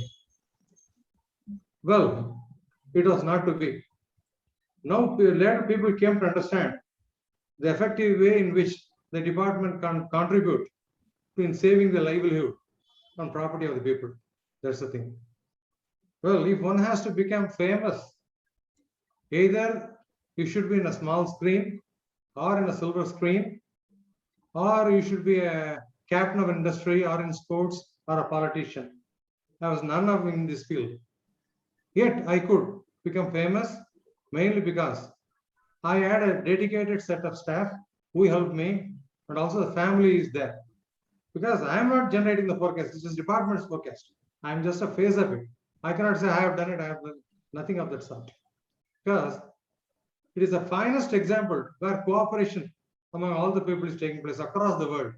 Data comes from different parts of the world, it is analyzed, and then it is given as a forecast for everybody. And then the improvement in science and technology also contributed a lot. But for that, it would not be possible. That's the most important thing. And as far as the development is concerned, science and technology, if they have improved in the United States or Europe or wherever it is, they will certainly help us. And we also help them. That's why it's a two-way cooperation. That's what is taking place. And most important thing, I was sitting in that seat of Area Cyclone Warning Center for 14 years. In 13 years, rain was normal or above normal. Had it been erratic and had it been very bad years, people would have cursed me. This fellow is sitting, that's why no rain is coming. Thank God, it was a bountiful rain and I was absolutely happy. So it's a combination of many factors. And then coming to the development of science and technology, I told you, metallurgic department has the capacity to absorb whatever development takes place elsewhere. That is the beauty of it. When satellite was about to be launched, there was a race between then Soviet Union and United States who will launch the first satellite. Then Soviet Union did by launching Sputnik. But Americans were not bothered. They had a communication satellite and other satellites. And now we had an eye which can locate a storm cluster or a cyclone in a vast sea where you don't have any observatory at all, where you don't even have an island with an observatory. So it became a wonderful tool to locate a cyclone many, many days before it can land in some country. Similarly, radar. Radar was used in the Second World War to locate enemy aircraft. But metallurgical community used that to look at clouds it will see, and whether it is coming to you or going away from you, what is the quantum of water inside, everything you can find in the radar. Similarly, computers. Nobody thought computer can be used in meteorology. Once computer came, equations of physics were used and we could predict, and we got a new field called the numerical weather prediction. Before the advent of internet, metallurgical telecommunication system was the biggest telecommunication system in the world, disseminating the messages across the world from North Pole to South Pole. With the advent of internet, it took that and for exchanging the data. That's the thing. So there lies a story for everyone. If you are in one field, in some other domain or some other field, some advances have taken place. And if you can bring it to your field, you can excel. You can go reach the top summit. That is the thing. Message you can get from that. Well, even Steve Jobs did that. You found the use of mouse somewhere, and we got it in computers now. Similarly, he was a college dropout in calligraphy. Because of his knowledge in calligraphy, we could get the fonts, Times New Roman, calligraphy like that. Well, when it comes to effective public speaking, I told you just I could speak for a few minutes only, because the time is costly for TVs, because they used to give advertisements, the time slots. But they did give me a little bit more time, unlike others, because they found that it's useful to the public. Still, I used it judiciously. So I used to tell within half a minute or 1 minute what was the weather yesterday, the quantum highest rainfall few stations, what is the likelihood of tomorrow and all. When it comes to cyclone, I used to talk a little bit more, because the warnings I had to give. That is the fisherman warning, warning for the torrential rain, strong winds, storm chases, etc. So here I am really happy that in Toastmasters Club you are able to hone the skills of people, and you're giving an effective training for the people to become an effective public speakers. Wonderful indeed. Well, as far as the memory of my journey in my department, well, the greatest thing I cherish is not a single fisherman died off Tamil Nadu coast. That is the greatest thing, because they took it seriously. Those who are far away, somehow they used to reach the shores. Those who are on the shore, they will not venture into the sea. So that's the scenario, and I was absolutely happy. Other things I can mention is glossary in Tamil, English equivalent to Tamil words. A set of committee was formed in our department. They all contributed, and we could bring the glossary, and it is in our website too. And I could proudly say that we could introduce few Tamil words like Vepachalanam and Meladukku Suvachi. Vepachalanam is convective rainfall. We don't have any weather system in summer. Again, you are getting a rainfall. Because of the radiation from the sun, it's a short wave. It is not heating the earth. The re-radiation from the earth which heats the atmosphere. Because of re-radiation, the air mass gets heated, goes up, and becomes clouds and gives you rain. So the convective rain, that I use the term Vepachalanam. Similarly, there will be no weather system on the surface, but there will be vortex up aloft, some circulation. It will give buoyancy to the atmosphere and create clouds.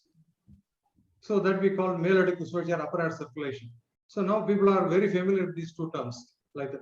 There are many terms like that. Well, I retired on superannuation.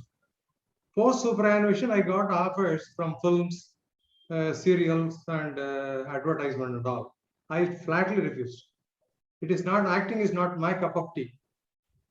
So post-retirement, what I do is I do outreach programs to schools and colleges. I am not doing actual forecasting. People call me, please do forecasting through YouTube. I refuse, bluntly refuse, because it will create confusion. Who is correct, department or myself? Because I was not interested in such things. So what I did was, I had an outreach program. I go to schools and colleges and tell the people what is weather, what is climate, all these things. So people are getting a better understanding of everything. That's the thing. And then I do a lot of travel, and some books also I am writing nowadays, so that in Tamil, so that people can understand about weather and all. Some interesting things I can tell. Well, when after this Thane cyclone, I once went to Puducherry, few days after it crossed the coast, south of Kadalur. One fisherman caught hold of my hand and told, today I am alive because of you, because of the one I didn't go. I am the sole breadwinner of the family. I was very much moved. Then I understood the effectiveness of the warning, so that it could save a lot of lives. That's the thing. And then some interesting things are also there. When cyclones are there, we give the names. And newsmen, they are more interested in names. Of course, it is having a disastrous effect. It can inundate the land, torrential rain, everything can happen. Disasters can happen. Still, they are all bothered about the name. One person asked me whether the term it is Neelam or Nilam, like that he asked. I told, what is the big thing in the name? I told. Then I remembered Vivek. He will wake up his professor late in the night and ask, what is your, sir, your name is Das. It is just Das or Lord Das, he will ask. So I told them, it's after all a name, why you bother about it? Tell that disasters affect the same language. I used to tell. Well, I went once to a school. Then one girl asked me, sir, I want to become like you. I asked why? Because I thought she is interested in saving the people's life and all. That's why she is interested in this field like that. I told her, what makes you to think like that? Sir, you are doing a very good thing, sir, she told. What good thing, I asked. She told that you are declaring leaves. I told, absolutely not. It is none of my job. Similarly, same way, when I went to a small village near Madurai, one girl was showing me and telling he was the person declaring leave. Then next, I went to a popular magazine in Tamil. They came for interview. I told them, it is only the collector and the chief education officer of the district who is declaring the holidays, and it is not me. But still, people think that I am the person who is declaring the leave. And as far as the inspiration is concerned, few people got inspiration due to me, I should say. Thanks. Because one person left his job in a software company. He wrote this exam, graduate aptitude test, and joined the MTech course in atmospheric sciences in the Andhra University, Visakhapatnam. And he is doing a doctorate in the Indian Institute of Tropical Meteorology. So many people have started, even the bloggers they have started the clubs and all. I'm absolutely happy. So that they are spreading the knowledge about meteorology to everybody. If I start talking a lot of things, I can talk. So I had to put full stop somewhere. So I am putting the full stop here. Now I am open for questions. Whatever doubts you are having, please do ask me.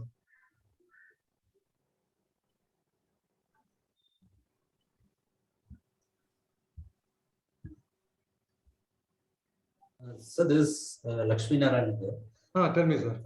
So as you mentioned that you don't want to conflict with your predictions now after you coming out of your job, you don't want to conflict with your predictions.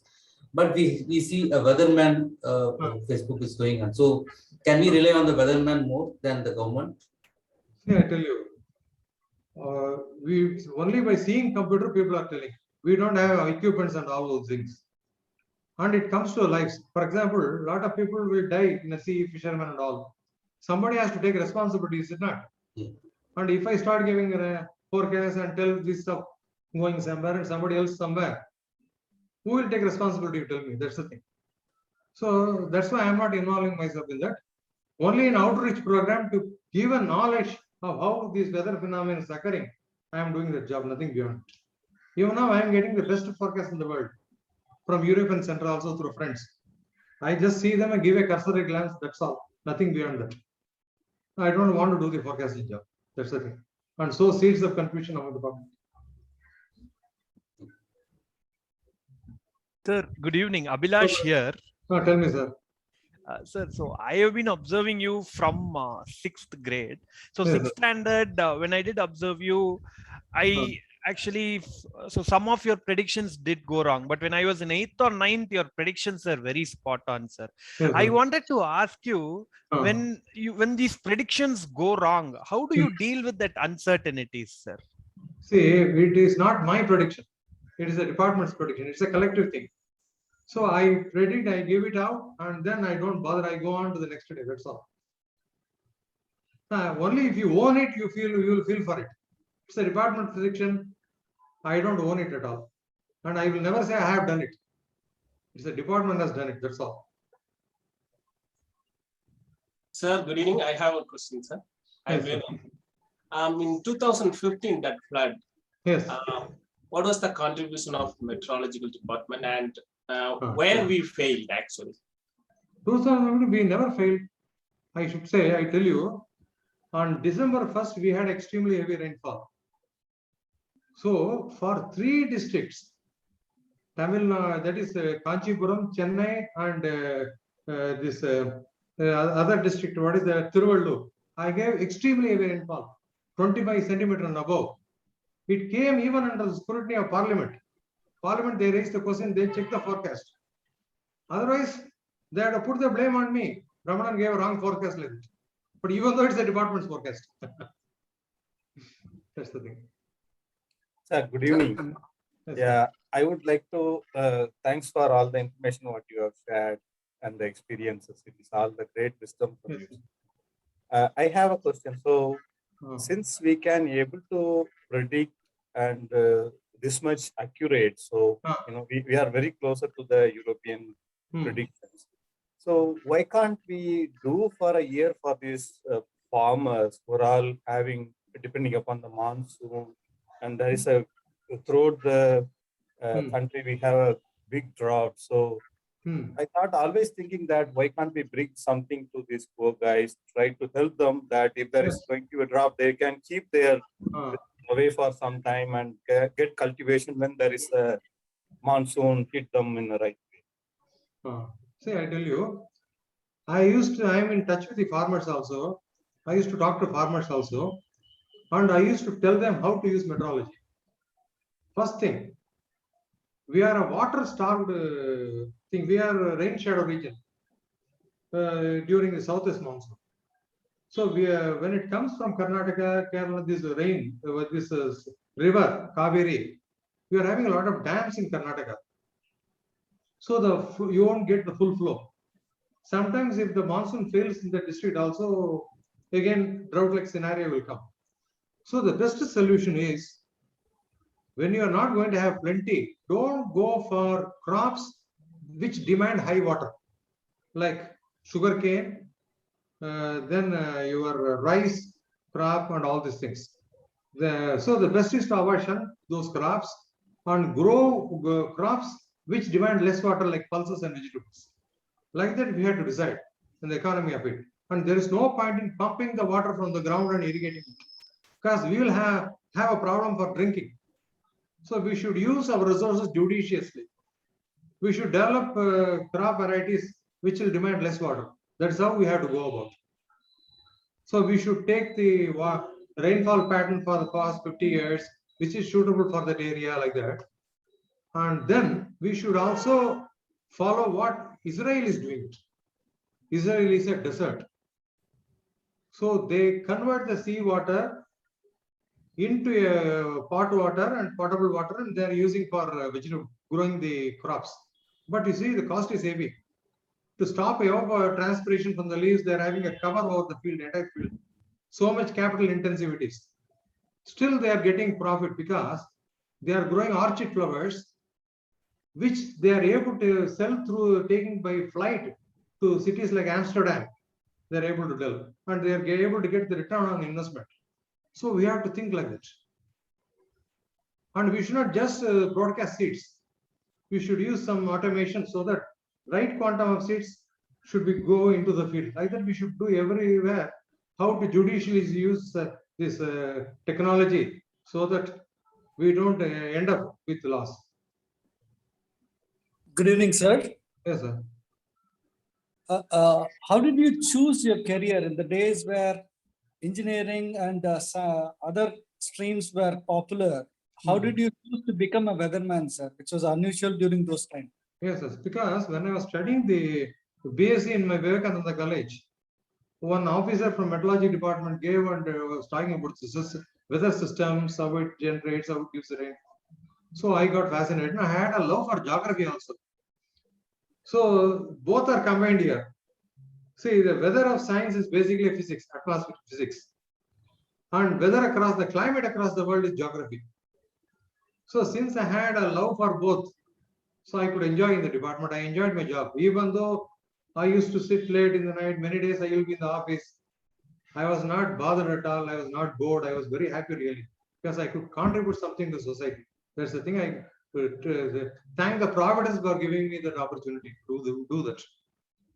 Fantastic, sir. Thank you so much. Good evening, sir. Good evening, sir. Good evening, sir. During your speech, you touched upon the satellite and all. Yes, sir. Can you brief that another 5 years, what are the new technology it will help human being? Actually, this long range forecast, seasonal forecast is also there. So this year how monsoon would be like that, I saw those seasonal forecasts because not all the forecasts will be same. If they are same, 100% will happen. There will be divergence of opinion. So I saw those forecasts, but generally on the whole, they have predicted that this year the rainfall in Tamil Nadu will be normal like that. So we are supposed to get 44 centimeters. Already we got around 20 plus. So we can get that thing. So improvement in this activity in this research in seasonal forecasting can occur. And if the computing power also increases, even the day-to-day weather forecast also can further improve, but may not be to the level of what is happening in the extra tropics. You should not compare extra tropics with the tropics. So extra tropics, extra latitude, they are all due to fronts. That is cold air and warm air mass meeting and creating weather. So they are unidirectional. Only from the west the winds will blow. Now if there is a system in London giving rain, in next few hours it will be in Paris. Afterwards it will go to Germany, like that you can predict. But tropical thing is challenging. Even in advanced countries like United States, you cannot tell tomorrow one Mr. Tornado is going to come. You cannot tell. Well, further a lot of research if it takes place and well, they can predict that also in future, means it will be wonderful. It can save a lot of lives. Hi, sir, Mr. Ramanan. It was very good to have you here. One small question I have. Yes, sir. What is your take on rivers, stagnant rivers, like the Kuvam River? Now we are seeing, right? Yes. So yeah, I happened to see the photos of Kuvam River yes, before independence. It was really good, and even boats were there. Now yes. it is very in a bad condition. Yes, so yes. what is your take on what we can do? We can't do anything now because they have put the pillars for the metro rail over the Kuvam. What we can do now? That's one thing. And then I will tell you, when I was a school student in Mylapore, I have seen boats going through that river itself. People carrying salt and all those things. We do need certainly waterways. Water is one of the best way in which we can reach places easily with a speedboat and all.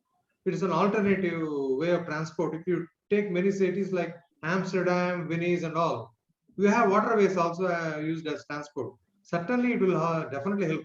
We can also think in that way, but no lakes are there. Only lake view roads are there. What to do? That is the crux of the problem. Thank you, sir. Great. Thank you. And in the interest of time, we're closing the Q&A session. Thank you, Dr. Ramanan, for sharing with us an insight of the day in the life of a weatherman. At the moment, climate change is of the highest priority to the world, and we appreciate your outreach program trying to create an awareness on climate change. And I'm very sorry to admit, as a 90s kid, I always believed that you declare our holidays. Very sorry for that. No problem. Thank you, So, sir. The shall I tell pleasure. something about climate change? Do you want me to tell? In the interest of time, just moving on, sir. Okay, no problem. Thank you. Sure, sir. Yeah. Oh, Thank you. Thank you very much. A very informative session indeed. Moving on with the agenda. Did someone allow Toastmaster Rohit Saxaria inside? Yes. Oh my God, he is there. He is there. We have been telling him 1,000 times, this is a serious meeting, no playing around too much. Already one game is over. He wanted to conduct the game. Ladies and gentlemen, no choice. The next 7 minutes will go in a quick. Next 7 minutes will go in a quick. Over to you, Toastmaster Rohit Saxaria, for the game session. Good evening, fellow Toastmasters and esteemed guests. Are you all having fun? I'm having a great time at this milestone 800 meeting. Now let's take this fun quotient a little up. Let's quickly play a game of Squid. Actually, this game is inspired by a board game I play with my kids, and which has the same name, Squid. So very quickly, how do we play? So you have these letters similar to what you will have seen in Scrabble, and you have a clue, someone you call in emergency. Now you have to make a word of minimum 4 letters using these letters. So here you can see you have 2 each, so you can use E twice, but all other letters are only 1, so you can use it 1 time. Okay? And the rules remain the same. You can unmute yourself, say it, say your name, and go back to mute. So here, the first one, let me give it to you. Can I say Toastmaster Rohit Saxaria? Yes. So I have help, HELP. Someone you call in emergency, help. Yes. Okay. Police. I'll take that. Police is what I had in my mind. So this is how we are going to play it. Okay. Oops, yeah, okay. And just to help you all, the letters remain the same throughout the game. We are not changing the letters. Helicopter. Okay, so the first clue coming up, something farmers grow. Crop. Very good. Who's that? Abhilash. Abhilash, great job, Abhilash. Next one, a verb. Remember, I played with my kids. Crop is a verb. Can't Elope. repeat any of the previous answers. Help is a verb. Elope is a verb. Sorry, elope, I didn't hear the one before. Help is also a verb. Sorry, I still didn't get it. Polite. Trip. Trip. TRIP. So let me take elope. Who was the one who answered elope? Geeta. Okay, thank you, Gita. Let's move to the next one. A number. 3. 1. Very good. Who's that? Matt. Our president-elect. Great, Matt. A noun. Helicopter. Wow. That covers all the words, no. Pole, P-O-L-E. Helicopter. And that's Matt again? Yes. Great job, Matt. Something you do in kitchen? Cook. No? Oh, no, only one O is there. Clean. And okay. Pot. Sorry? Pot. Eat.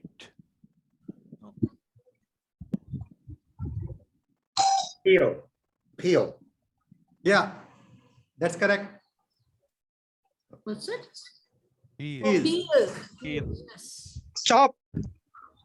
Chop and peel. That's again Matt. Chop. C-H-O-P. Chop. Yes. Yeah. Mostly heard on hills. Echo. Echo. Great. Echo. Who's that? Bilash. Vilash. Related to movies. Reel.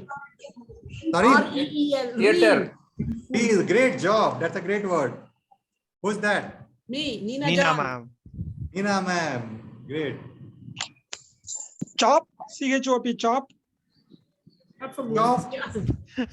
That Chop cheaper the reel. thing, sir. Yeah, I can give that, but reel is the first one. Now, Pot. this is interesting. Pot. 4 letters minimum. Oh.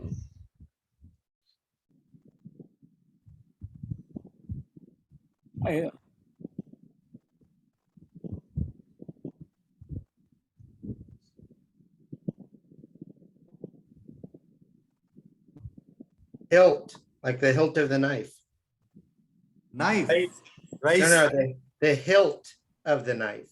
What you hold H-I-L-T. the knife with. A hilt. H-I-L-T. Yeah, but it's not something you use. It's a part of something you use. Yeah. I won't give that. Right? R-I-T. R-I-T-H. No, What's rice. that? R-I-C-E. Nice. No, no. Wow, that's great. Something you definitely use while cooking. Who's that? Rice? Rice. Rice is something that we I cook. think it was DTM Matt again who told rice. No, someone else said rice. Oil, pepper. Hopkins. Sorry. The word I had in my mind was recipe. Ooh. Ah. Ooh. A mode of protest. Something you would have seen in news in India quite often these days.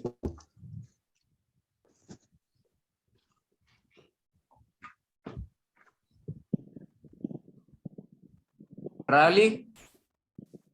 Can't make it here. Rally.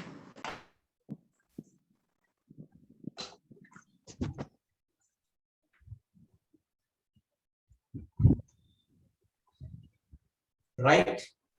Correct. Who's that? It's Lakshmi Narayanan.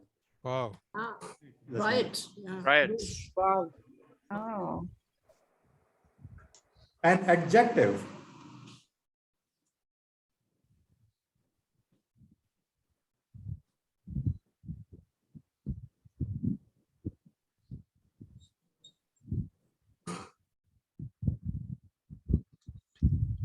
Come on.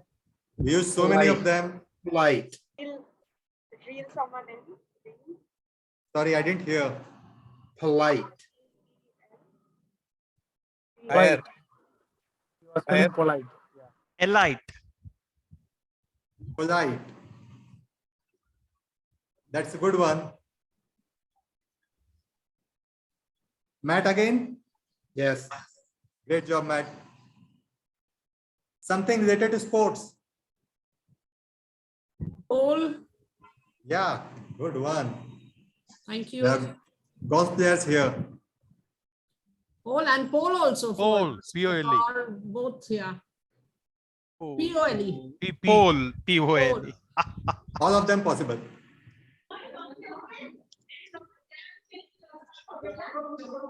A type of literature. Poet. Epic. Poet. Epic. P-O-E-T. Epic. Poet. Epic. Poet is not a type. Okay. Epic. Epic is yes. Who's that? Epic? Nina ma'am. I was second, but I think somebody else said it first. Yes, Karthik from Hexaware Toastmasters. Karthik. Karthik. Karthik from? Hexaware Toastmasters Club, man. Thank you. Hexaware.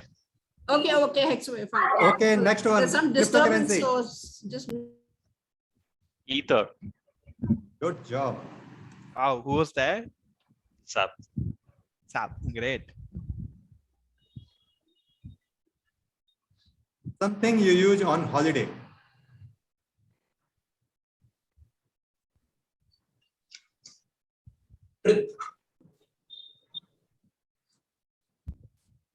People have not gone on holiday for quite some time now.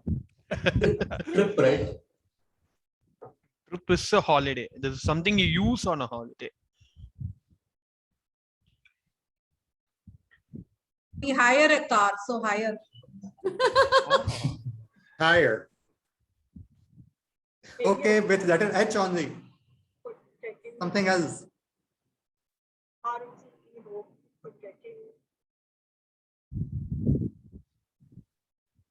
Hope the holiday does not get cancelled. So HOP. Hotel. Hotel. Hotel.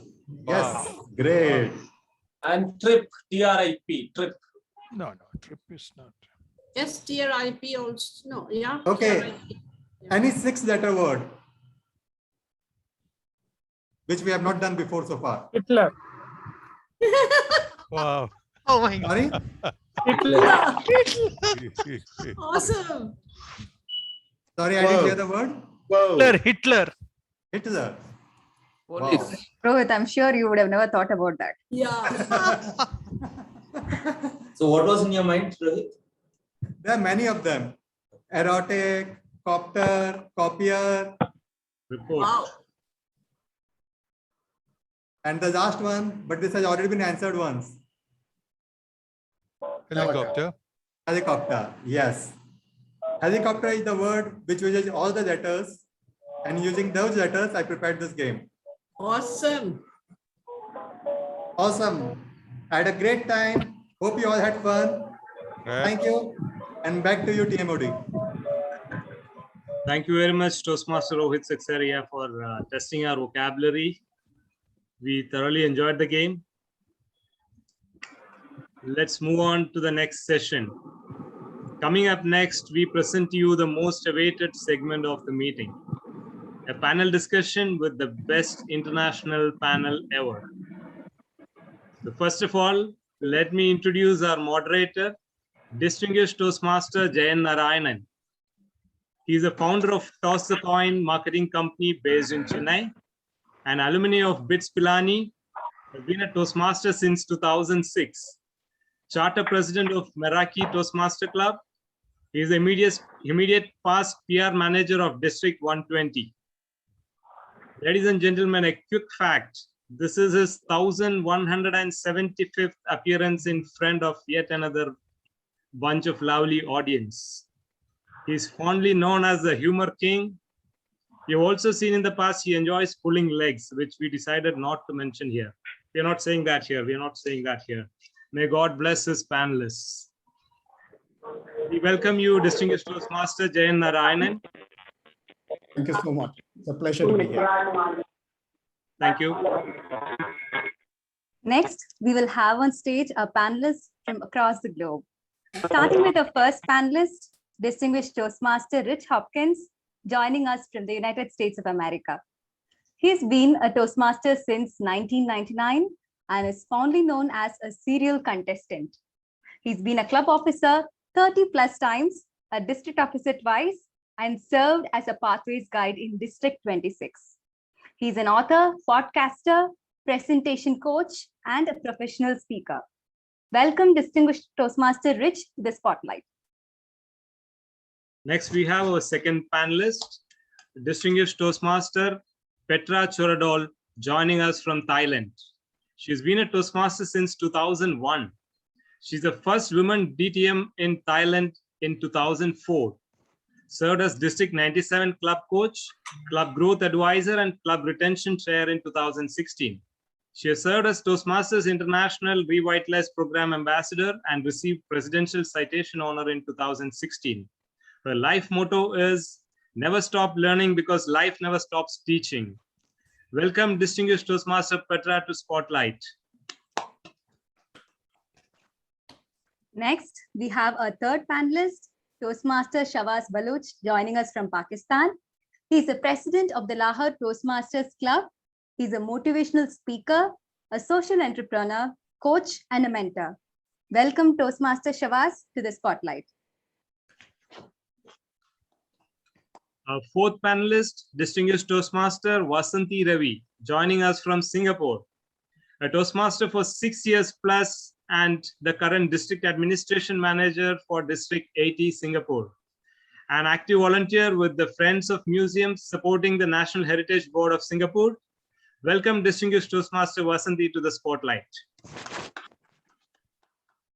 Our fifth panelist, distinguished Toastmaster Sita Kadirgamanathan, joining us from Sri Lanka. She has been a Toastmaster since 2014, currently the Deputy Chief Judge for District 82. She's a Senior Credit Risk Manager at DFCC Bank and also an Associate of the Trinity College of London for solo piano.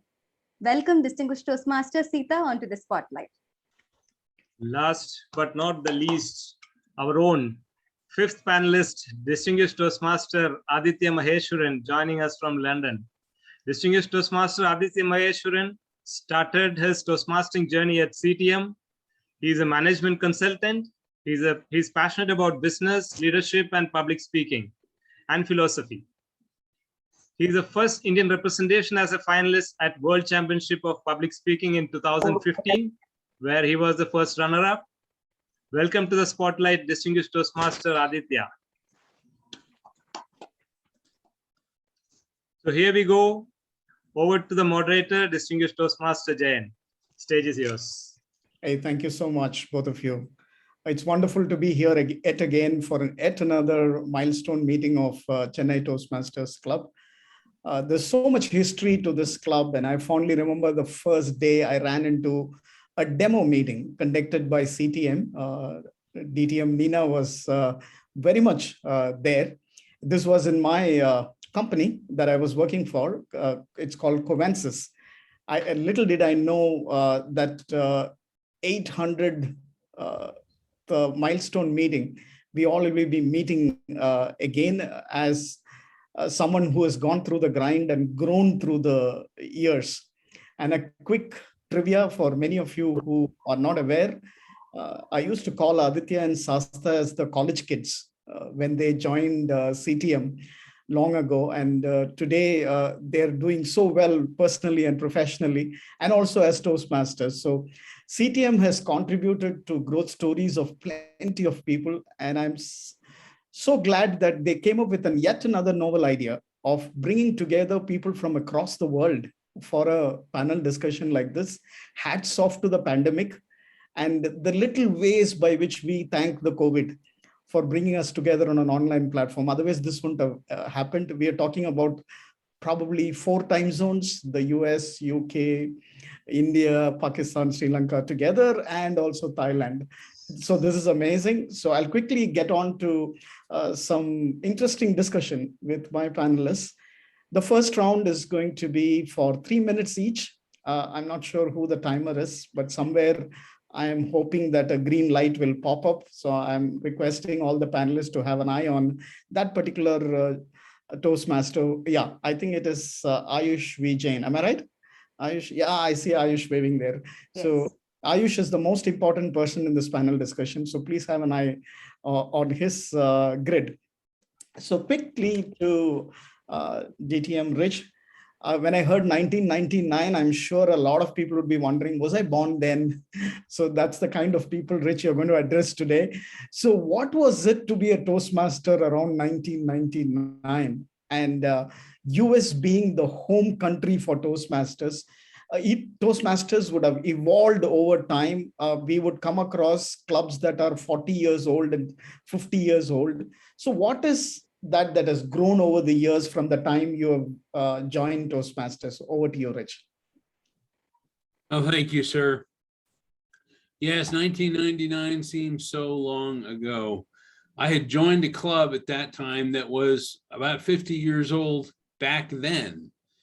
And one of the interesting things that I remember is that they were complaining about the same things in 1999 as we complain about now. Like, oh, wow. This program, what are they doing with the Toastmasters program? Back when I started, it was so different. I liked it so much better. you know, doesn't seem to matter when you start Toastmasters, but when you start Toastmasters is the best time because we don't seem to like change. But I'm going to tell you this. I was one of those potential old Toastmasters who was going to be, no, pathways. I'm not going to deal with pathways. No way. But I realized that if I took that point of view, that I was going to be left behind. And so I thought, well, I can either be left behind or I can lead from the front, which is why I became a pathways guide and really got involved in what pathways was all about. And that way I could be there for the next generation of Toastmasters and not end up being one of those people that holds Toastmasters back. I was lucky enough to still have a lot of those people back in 1999 that were still looking forward, that helped encourage me to move forward in my own Toastmasters career, to take on challenges I hadn't thought about taking on, whether it be competing in the contest or becoming a club officer, and eventually being the type of person who would take on other people and mentor them, coach them, and eventually end up on the world championship stage. The people in Toastmasters, no matter when you join, are the same people from year to year and decade to decade. You have to watch out for those that are still stuck in the past, and you might want to help pull them into the future by getting close together and identifying yourself with those who are continuing to walk towards tomorrow. Sir. Thank you, DTM Rich. In fact, my next question to you was about pathways, but I'm glad that you addressed it right away. So, okay, we will not touch on pathways for some time, but let's move on to DTM Petra. Petra, when I was introduced to you as part of this panel discussion, I figured out that you are the most enthusiastic. So there's so much to learn from you. So where does this enthusiasm come from? Did it come from Toastmasters, number one, or were you born this way? And how do you spread this enthusiasm to the fellow Toastmasters in your country? Over to you, DTM Petra. Thank you, Mr. Moderator, Mr. International President-elect, and Madam Nina. Ladies and gentlemen, thank you for your question about my enthusiasm. Do you think I'm enthusiastic now? Am I don't think I got it from Toastmaster. I think it's my DNA. Can you feel it? It's like I was born with it for sure. And I hope I'm not being too loud for you. In any case, I've been addicted to Toastmasters. As in the introduction, I joined Toastmaster in 2001 when Thailand has only 5 clubs. Imagine that. And right now there are about 40 clubs in Thailand. And I'm also a traveler. I travel so much. And I make it a point to visit Toastmasters Club meeting in every country, in every city I travel to. Like lucky, I've been a few times to a few of his 4 Toastmaster clubs that he's a member, and I'm in love with Malaysia. So I love the clubs in Kuala Lumpur, in Malacca, especially in Penang. And from traveling around the world, it helps me see the creativity of Toastmasters. And I would like to second Mr. International President-elect to get out of Toastmaster. When I was Division Thailand governor, my motto was expand your horizon. Don't go to only your club. You have to be loyal. You cannot visit other clubs, cannot become a member of other clubs. And with this boon from, every cloud has a silver lining, such as COVID-19. So because of COVID-19, we can visit any clubs in the world. So why don't we take advantage? And for me, my interpretation of how we do clubs in Toastmaster is we do it with a lot of creativity. It's like Indian curry. You wonder why I raised it up. Indian curry, there are also Thai curry, Japanese curry. We are the same, but we do things differently. Like in Moscow, during that small break, they teach each other how to ballroom dancing, how to tango. Isn't that wonderful? And also there are like gourmet club where they go to different great restaurants. You have to pay in advance though. And also there's a trick and magic club where you go and watch magic. Those are people who are interested in magic. You see, ladies and gentlemen, you are not limited to anything. Toastmasters is allowing you to do a lot of things as long as you keep the evaluation session, the table topics, the prepared speech, and you can do anything you like with all these parameters. So I hope what I'm sharing now might be taken into consideration to create a lot of new kind of Toastmasters meeting. Mr. Moderator. Thank you, DTM Petra. That was like savoring your tom yum soup.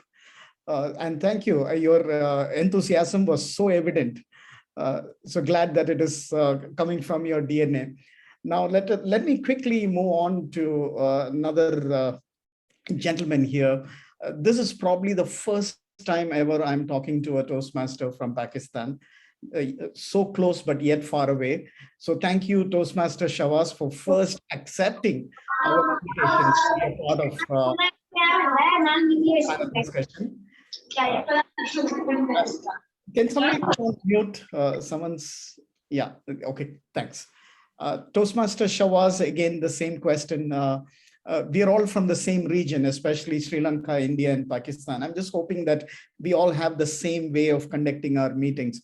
So is there something different that people in Pakistan do compared to other parts of the world when it comes to conducting Toastmasters meetings? Your views on that, Toastmaster Shawaz. Thank you very much, first of all, for inviting me on this panel discussion. I'm really thankful and humble enough. I was listening to everybody's discussion and I was much there in the meeting during the session also. That was really fantastic. Yeah, actually, most of the time, as the region is same and the culture is same, the most of the time I have been conducting meeting with the there was an Indian club, DLF online club, and we had a very wonderful combined session, and we have to learn a lot from each other.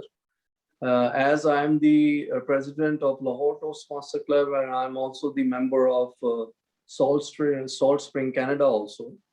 So, and I have been visiting Indian club DLF also. So I think it was a jalop of every different culture which I have tasted, and I have learned so many new things from one of the good thing I remember that we with the DLF that they had a new thing like active listening master. What listening master used to do was to listen to the speeches, to the table topics, to the evaluation, and he used to pick some, one or two things, and he used to ask the audience that, okay, who will tell me that what was this and what was in during this speech. So that was a good, interesting thing, which I have learned also from the different things like photo master, chat master. There are new things you used to learn from each different culture. But overall, I think the culture is same, the region is same.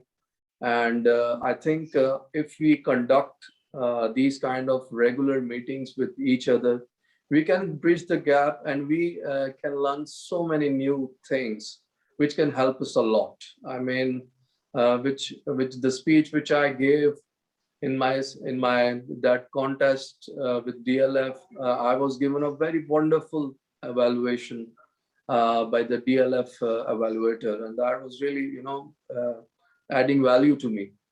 So I think we need to understand one thing, that overall Toastmaster is a one platform.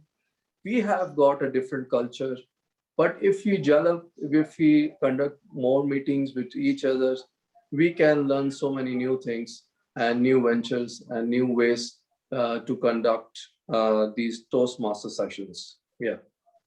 Thank This you. is mine. Yeah. Thank you, Toastmaster Shavas. Great. So we will now move to the next panelist, DTM Vasanthi from Singapore. So probably the tiniest country, but which is doing some amazing work across all fields, including Toastmasters. You had a world champion out of Singapore. So DTM Vasanthi, again, the same question to you. How do you do things differently? Because you might have members from across maybe different backgrounds and race and different parts of the world. Maybe things are different, so we would like to hear from you as to what is that that you do differently in Singapore. Good evening. Thank you, moderator DTM Jayan. Good day to all the distinguished guests and fellow panelists. It's a great opportunity. Thank you for inviting me for the special 800th milestone meeting. As regards the question, I would like to just place on record that the tiny little island of Singapore has over 220 clubs. Wow. Amazing. Okay. In real aspects, if I have to elaborate, Singapore is much, much tinier than Chennai city itself, but we do have about 220 clubs. And by whatever geographical location, if you look at Singapore being a place where you have a melting pot of cultures, we are exposed to different ethnicities. So as to say, different backgrounds, and even with one particular race, there are multiple languages. And the way people have their accents is very different. So it's an exposure to a lot of people. And what I like especially about the Toastmasters Club in Singapore is every club has a culture. You know, we go by the protocol, we conduct the meetings the same way like elsewhere in the world, but every club has a very strong culture. And I think that makes it so special. And if you go by the statistics, I would say that many of the Toastmasters here are into multiple clubs, not just one. For example, our district director is into 11 clubs. Can you believe? Wow. So so it just gets on to you. Either you become a Toastmaster or you don't become a Toastmaster at all. So you keep growing. And from what I see is that every meeting, there is so much to offer. You learn, you relearn, and you unlearn.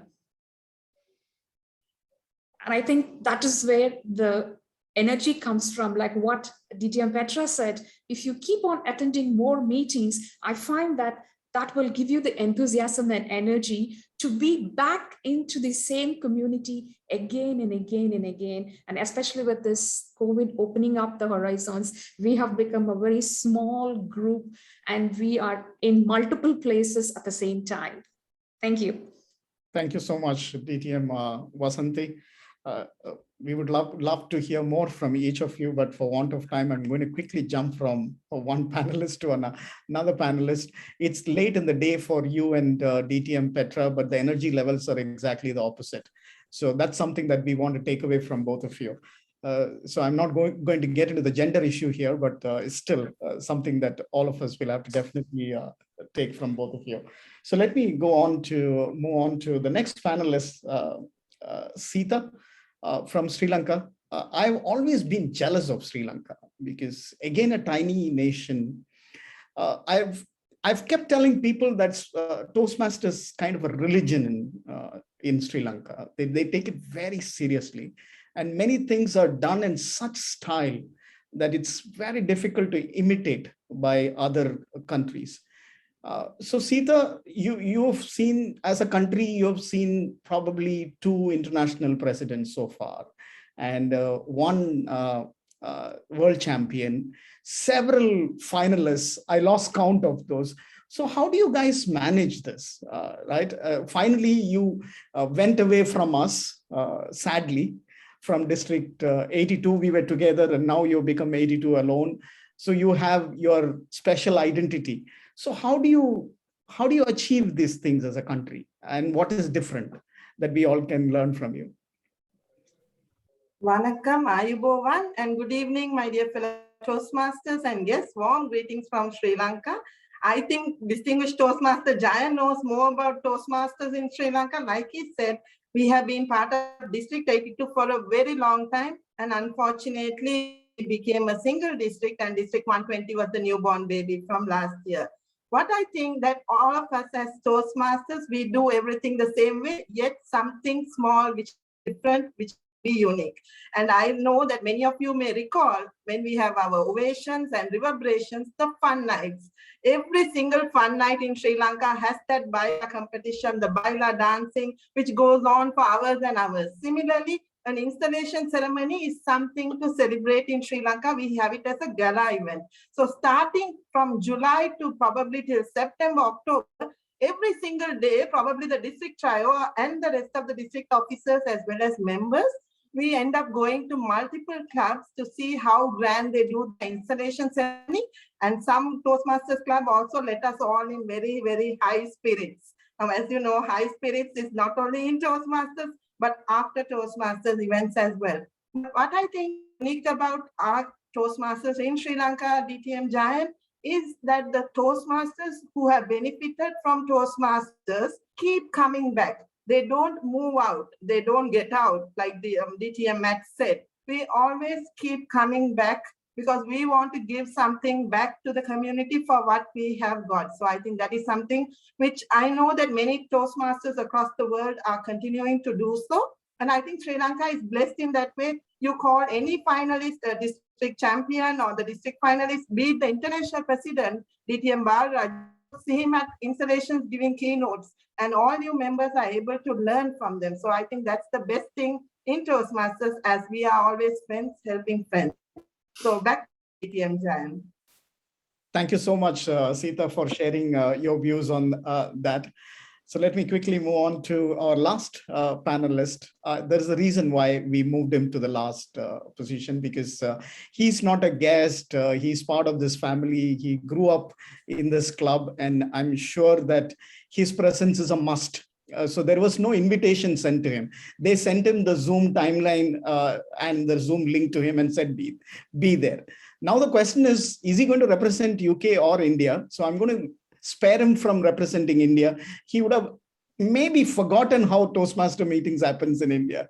But we from India would be more keen to know what is that special thing that he has found in UK after moving to UK. So Aditya, so we would love to hear from you, maybe key differences that you have seen, because now that you have experienced both these countries. So what are those in your opinion? Thanks, Jayan, and lovely to be back home today to CTM. Yeah, you're right. I left CTM in 2012, but I was still in India till 2018 in Mumbai, and now in the UK, of course. When I'm hearing everybody speak, and I've been fortunate to have spoken in all of the countries that we have representations today, be it Thailand, Karachi Club in Pakistan, Sri Lanka, Singapore, US. But one of the most interesting experiences, Jen, came when I was in Kenya. I was feeling homesick and I wanted to feel at home. So what do? Look up a Toastmasters club and go there.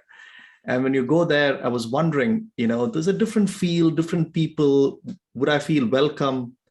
And the moment the Toastmaster of the evening, Toastmaster of the day started with today's meeting has 3 sections: prepared speech, table topics, evaluation. You feel at home. You can't differentiate whether it's Chennai Toastmasters, Mumbai, London, US, Kenya. So it brings us together. There's more common than different in Toastmasters. With respect to the UK, I think the biggest difference between India and probably the West in general and UK in specific is the demographic differences, which is the average age itself. Because with that comes a lot of advantages and disadvantages, isn't it?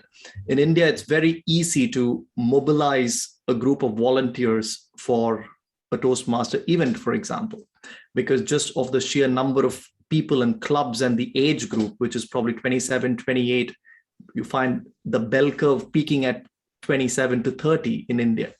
Here, the average age would be something like 50 or 55. It's difficult to mobilize 50 people to organize a very large event, which also shows up in volunteering in leadership roles. Here, people are looking for a division director, which nobody is ready to raise their hand towards. In India, it will go like wild. These are pressure. You'd never have a dearth of people taking up an area director role or a division director role in India. Here, you have to force people and show them what they have to get in return for them to play a division director role, for example, or area director role. So there are much more takers in India. Here, people join for slightly different reasons. But there's advantages as well, because there's a big focus on networking here. There's a big focus on community building, not just doing a Toastmaster projects, but focus on like-minded people getting together, sharing things that they enjoy. And people are slightly more relaxed, again, because of the demography, Jayan. If you're in your mid-20s, there's all fresh blood. You want to get the DTM, you want to do the 5 parts, you want to become an area director, you want to become the world champion. There's a lot of competition. Here, people are a little more relaxed, sip some wine and just talk about some poetry and Toastmaster speeches. So those are a few changes, differences. Okay, great. Thank you so much for sharing that with us. There are so many takeaways in 3 minutes. I never imagined that I will be collecting so many points from all of you. I'm just going to go over another round. Maybe this time we will keep it shorter. I don't know whether the TMOD is going to give me some more time, but quick, short, maybe I'll call it the rapid fire response from all of you. So back to you, Rich. It's early morning for you. Quickly, from 1999, you've been a Toastmasters, and Pathways was probably a sudden appearance in your journey. And do you think if Toastmasters ever started with a Pathways program way back in 1923, what would be the change that would have happened now? That would have been interesting for us to start with Pathways, considering nobody had computers back in 1923. But in general, I would say that Pathways is no different from the programs we've had over the years. It may be a little bit more involved, a little bit more diverse in terms of what it allows.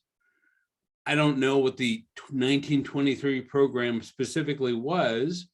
I know in 1999, and then the changes we had when we introduced the leadership manual, that if you look at Pathways, everything that was always there for me is still there, with some new material based on how technology is changing communication. So people oftentimes tell me, well, Pathways just doesn't work the same way the old program did. It's like, no, it doesn't. And not everything in Pathways always works the way we want it. But it's not about necessarily whether we think Pathways works. It's more important how we work Pathways, because we can use Pathways in so many different creative ways to advance our own agenda in terms of our goals, what we want to achieve through Toastmasters, that we don't necessarily have to be held back if we just let ourselves be a little bit more flexible as we go through the program. Absolutely. I think the first sign of success for any change is resistance. So that's probably is what is happening across. But I've seen people really enjoy doing pathways because they were doing it for the first time. They really don't know what was prior to that. So I think that's the thing, right? So thank you, Rich, for being part of this panel discussion so early in the morning. So we will move to Petra, DTM Petra. There's one keyword that I picked from your earlier speech was creativity. I'm a huge fan of creativity, and creativity is not easy. And this applies to Toastmasters to a great extent because we often hear this advice that we should get out of the comfort zone. And creativity is one of the tools that we use to get out of that comfort zone. So why did you stress on that? And then did you come across somebody who applied creativity and was able to do wonders? Oh, yes. Thank you very much. Definitely.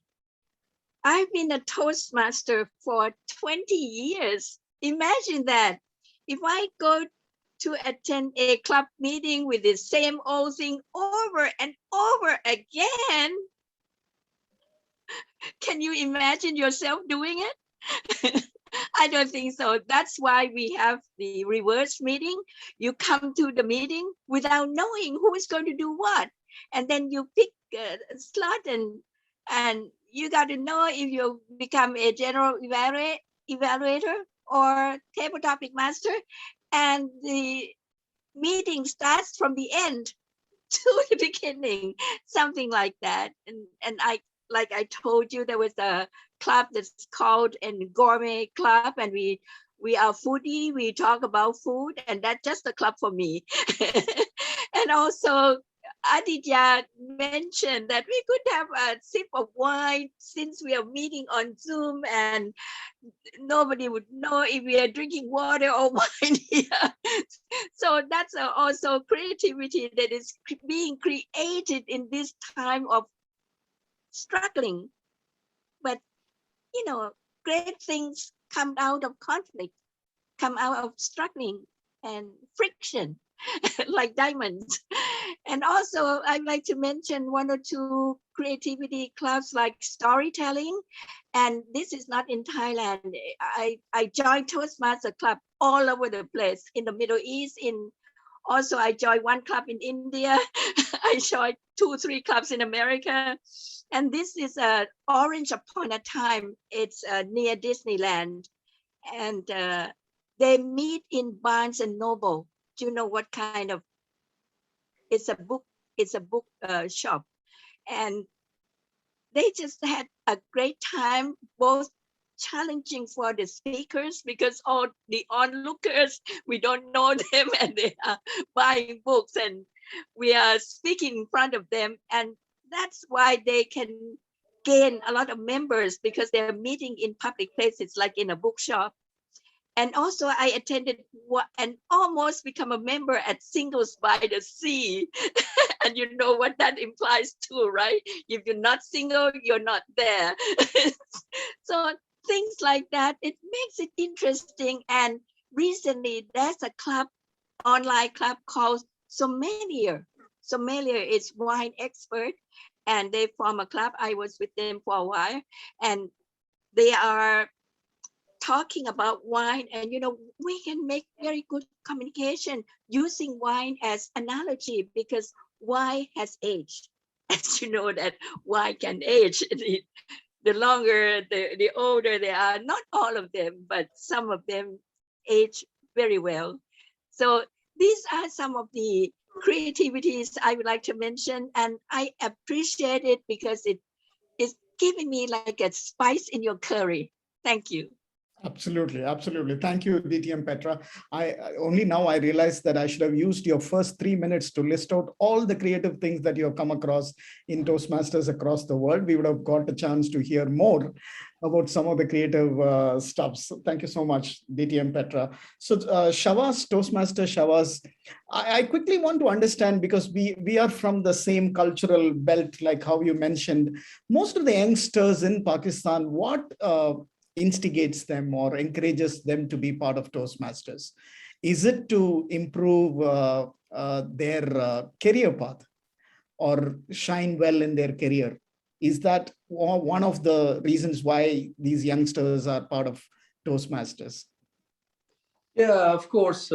Here, a youngster in Pakistan always would like to improve their communication because they want to excel in their career and they want to improve their communication skills. And practically speaking, if I talk about a platform, I think when I came and I joined Toastmaster, the only thing which I liked and the best thing I like about the Toastmaster was the positive environment, the positivity which was there in the whole a club, which I felt immediately when I came there and when I went there as a guest and as my first meeting which I attended.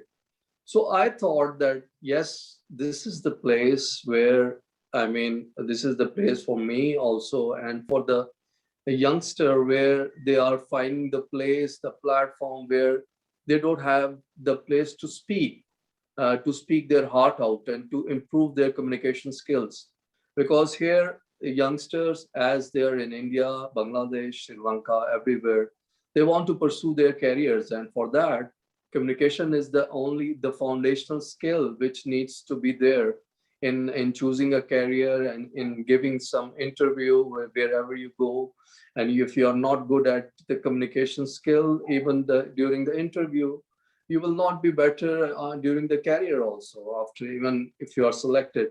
So I think improving communication skill is the most primary requirement of a youngster here in Pakistan, and they want to pursue their career. But before that, they want to improve their skills. They want to be confident what they are talking about, what they are delivering, what they are speaking, and mean it.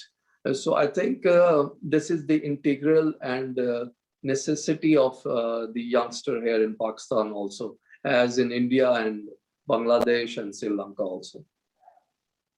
Thank you, Toastmaster Shawaz. So quickly to DTM Vasanti in Singapore. I was shocked when you told me that there are over 200 plus clubs in this tiny island nation. There is cultural diversity, like how you explained. So how does it impact the way people deliver their projects in clubs? Right? In India, it's easy. In Sri Lanka, it is easy. Likewise, in US, UK, and Pakistan. So how does this cultural diversity impact project delivery? Meaning the kind Thank of... you for that. Yeah, thank you for that question, DTM Jayan. I have observed that many of them try to do in their own native language plus English, which gives them the strength. So sometimes people think in their own native language, and then because they want to improve on their speaking and communication skills in English, they try to improvise on the thought that they have. So many times I have had the opportunity to go and listen to the same speech in multiple languages, I would say. Okay. So, and you find a stark difference when they deliver it, because when they speak in their native languages, it's like coming out of a flow where you're so comfortable enough. But when you talk in a language which is not your native, you are very conscious. You're always nervous. So the one thing that I have noticed in Toastmasters clubs in Singapore is that we make it a practice that we have a counter and language evaluator in all our sessions. A way to improve on the speaking skills, especially because many of us do not have English as our language. So that gives also the information that I gave you earlier of how one person is into multiple clubs. You know, they would be speaking Malay, so they will be a member in the Malay club, and they would be in an English club as well. And some of them are into corporate clubs also. But because most of the corporate clubs have lunch-on meetings, which is like a sandwich time that they get, they want to have an elaborate meeting elsewhere in the community. So they go on to the community clubs. So that's one reason that you find more of them being into multiple clubs as well. And like I said, with Mandarin, you have Mandarin clubs, you have Cantonese, Hokkien, there are multiple dialects that come under Chinese language. So you have a specialization in the clubs that they belong to. So they celebrate it together and they feel at home when they have the community coming together and being one Toastmasters club. Oh, fantastic. So how do they manage to be part of so many clubs? Does the government fund this also? No. The membership fee? Not really, not really. Like I said, but when the buck catches you, it never lets you go. Like what Ditya Petra says, probably I'm thinking of myself after a decade speaking about this and saying, I have been a Toastmaster for 20 years now. Right. Absolutely. I think that holds good for all of us, starting from DTM Rich. Thank you so much, DTM Vasanti. Over to Sita from Sri Lanka. One quick question, Sita, before another 2 minutes for us to wind up. What has changed in D82 after you plugged off from us? What has changed is, for me especially, is missing Chennai terribly. Because I think the last time we were all in Chennai was for 2019 Ovation, and 2020 Ovation was to happen here, and I was expecting all of you to come to Sri Lanka. Unfortunately, COVID came. But I think because of COVID coming, we are able to connect online. Otherwise, it could not have happened. So I see all, I meet all of you. I invite so many judges for all these contests. So that missing part has reduced a bit because of COVID. So something good that has come out of COVID, I would say, in Toastmasters, where we are able to connect and be a part of meetings, where otherwise I would have had to take a flight from Colombo to Chennai and land at one of your meetings. So apart from that, I think that I'm sure that the friendships that we have built over the years will definitely continue, because every time I come to Chennai, I think I've been to Chennai so many times in the last several years. Only in these last couple of years, because of COVID, I have not been able to come. I tell my Toastmasters friends, now that the country is open, we are waiting to come and visit. So that friendship will definitely continue, Jayan. But definitely we miss that difference, maybe not so much of a cultural difference, but something that where we could learn from other Toastmasters. You have produced so many wonderful humorous speaking champions, I would say. So I miss that. So every opportunity that I get to join a humorous speech contest, I make sure I join in and listen. So once all of you are going in person, we'll have to come in person to meet that. But definitely District 82 misses Chennai and Tamil Nadu on the whole. Back to you, Jayan. Fantastic. And I'm sure you would miss sari shopping in Tinagar as well. So that's another thing I'm sure you all will be missing. Thank you so much, Sita. And finally, Aditya, a quick word of advice to CTM and the rest of us in India. I think you're on mute.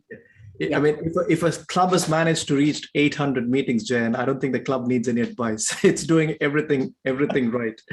Well, yeah, I mean, just as individuals, as Rich rightly said, as individuals need to change with time. It happens at different levels of aggregation. Clubs need to change with time.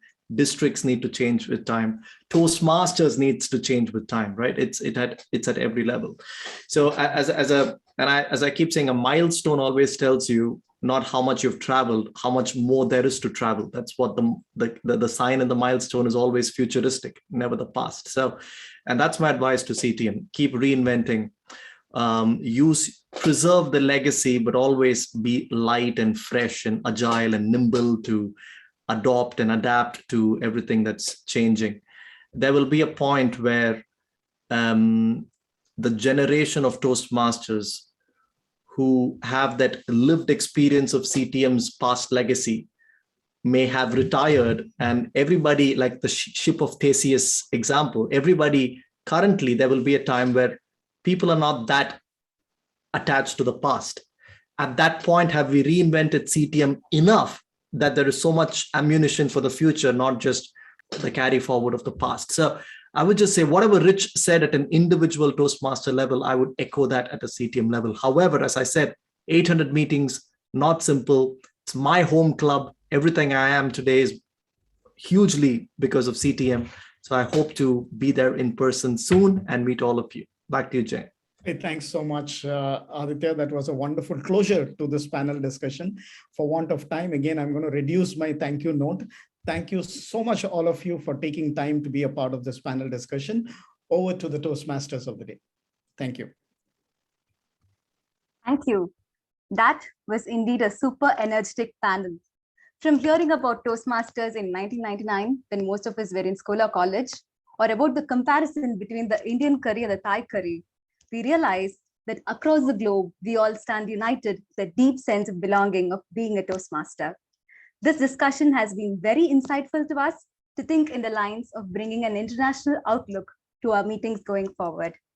Thank you to our moderator, Distinguished Toastmaster Jayan, and to each of our panelists, from Distinguished Toastmaster Rich, Distinguished Toastmaster Petra, Distinguished Toastmaster Sita, Distinguished Toastmaster Vasanti, Toastmaster Shavaz, and our Distinguished Toastmaster Aditya, for the great discussion and also for making it to the meeting despite the timing differences across the globe. Also, I would like to specially thank Toastmaster Shavaz Baluch. When we initially contacted Toastmaster Shavaz for the first time, he wrote back on his intro that he is the first blind Toastmaster president with a vision. Dear Toastmaster Shavaz, the Toastmaster fraternity is very proud of you, sir. Thank you for being here. With this, let me hand over to Toastmaster Jimmy. Thank you very much, Toastmaster Abhirami. Don't every one of us feel that one essential ingredient is missing in the milestone meeting? Let me tell you this, Distinguished Toastmaster Abraham Zakaria. So he is in travel from Delhi to Chennai. He is not yet in our radars. So we just want to express that we fondly want to mention you here, and we miss you here in the 800th milestone meeting. So Distinguished Toastmaster Abraham Zakaria, he's the present District Finance Manager, former parliamentarian of District 120. He has held various responsibilities at different levels from club to district. He is our mentor and the go-to DTM for CTM. With that note, Abhirami, what are those two famous words that people use to express gratitude? I was just trying to recollect. I think thank you. Yes, the word is thank you. So to express the vote of thanks, let me invite our Toastmaster Srikanth Kutikrishnan. Toastmaster Srikanth Kutikrishnan works with Indian Railways. He has been a mentor, a counselor for the Gaviliers Club. Over to you, Toastmaster Srikanth Kutikrishnan.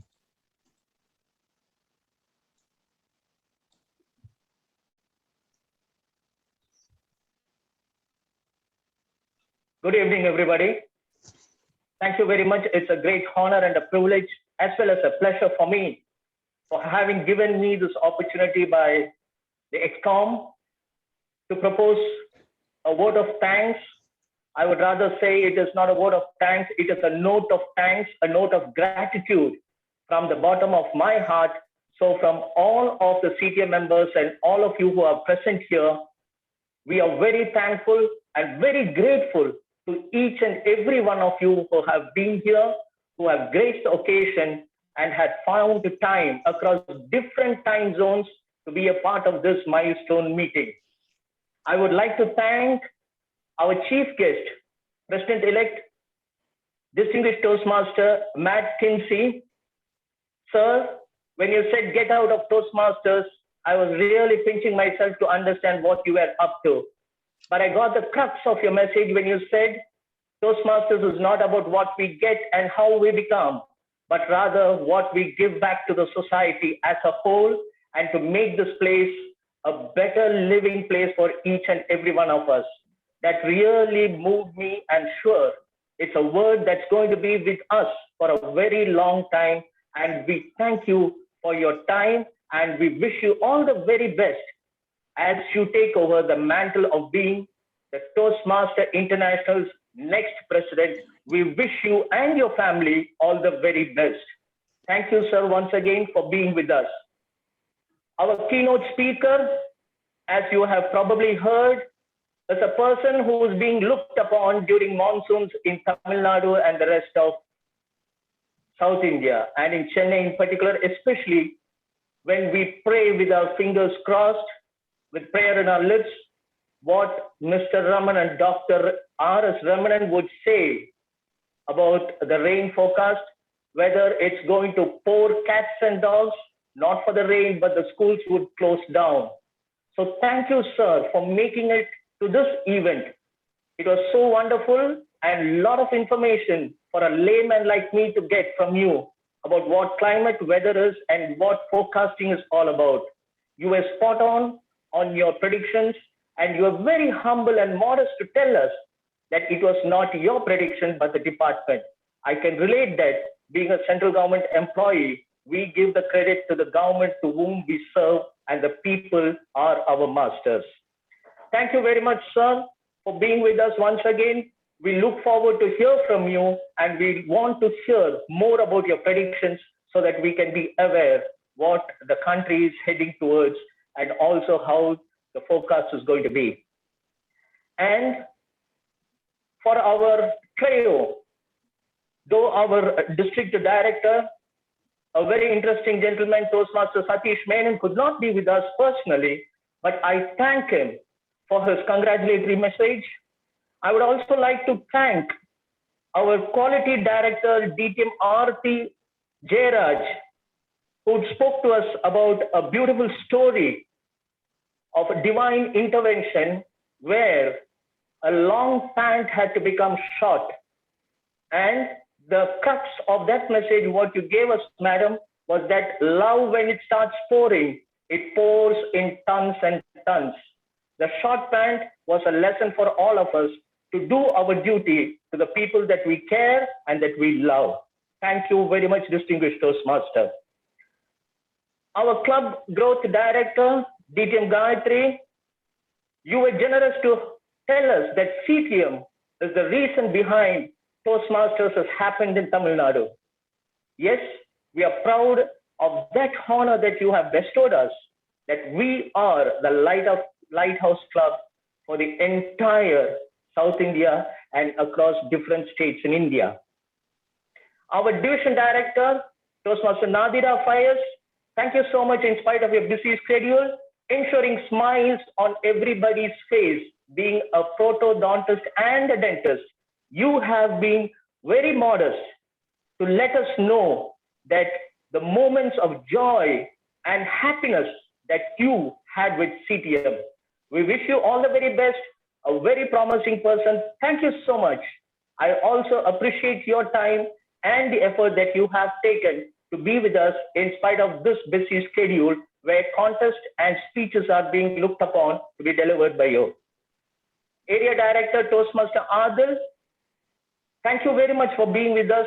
I always remember competing with you and always you took the honors. I really cherish that, and also for telling us what you have done for the club and what the club has given back to you. That's a sign of modesty. Thank you very much for that. And also, let me take this opportunity to show my gratitude to distinguished Toastmaster Jayan Narayanan. We share the same state, Kerala. I happened to be there once in a district called Cannanore to attend a club's meeting, and this distinguished Toastmaster was there. I hope you remember those days. Thank you very much. You have been with us for the 700th meeting, and now here you are with us for the 800th. I'm sure this can be an advance invitation to you that you be with us for our 900th as well as the 1000th meeting. Thank you so much for conducting a wonderful panel discussion. You are always known for your thought-provoking and tongue-in-cheek questions. You have done that.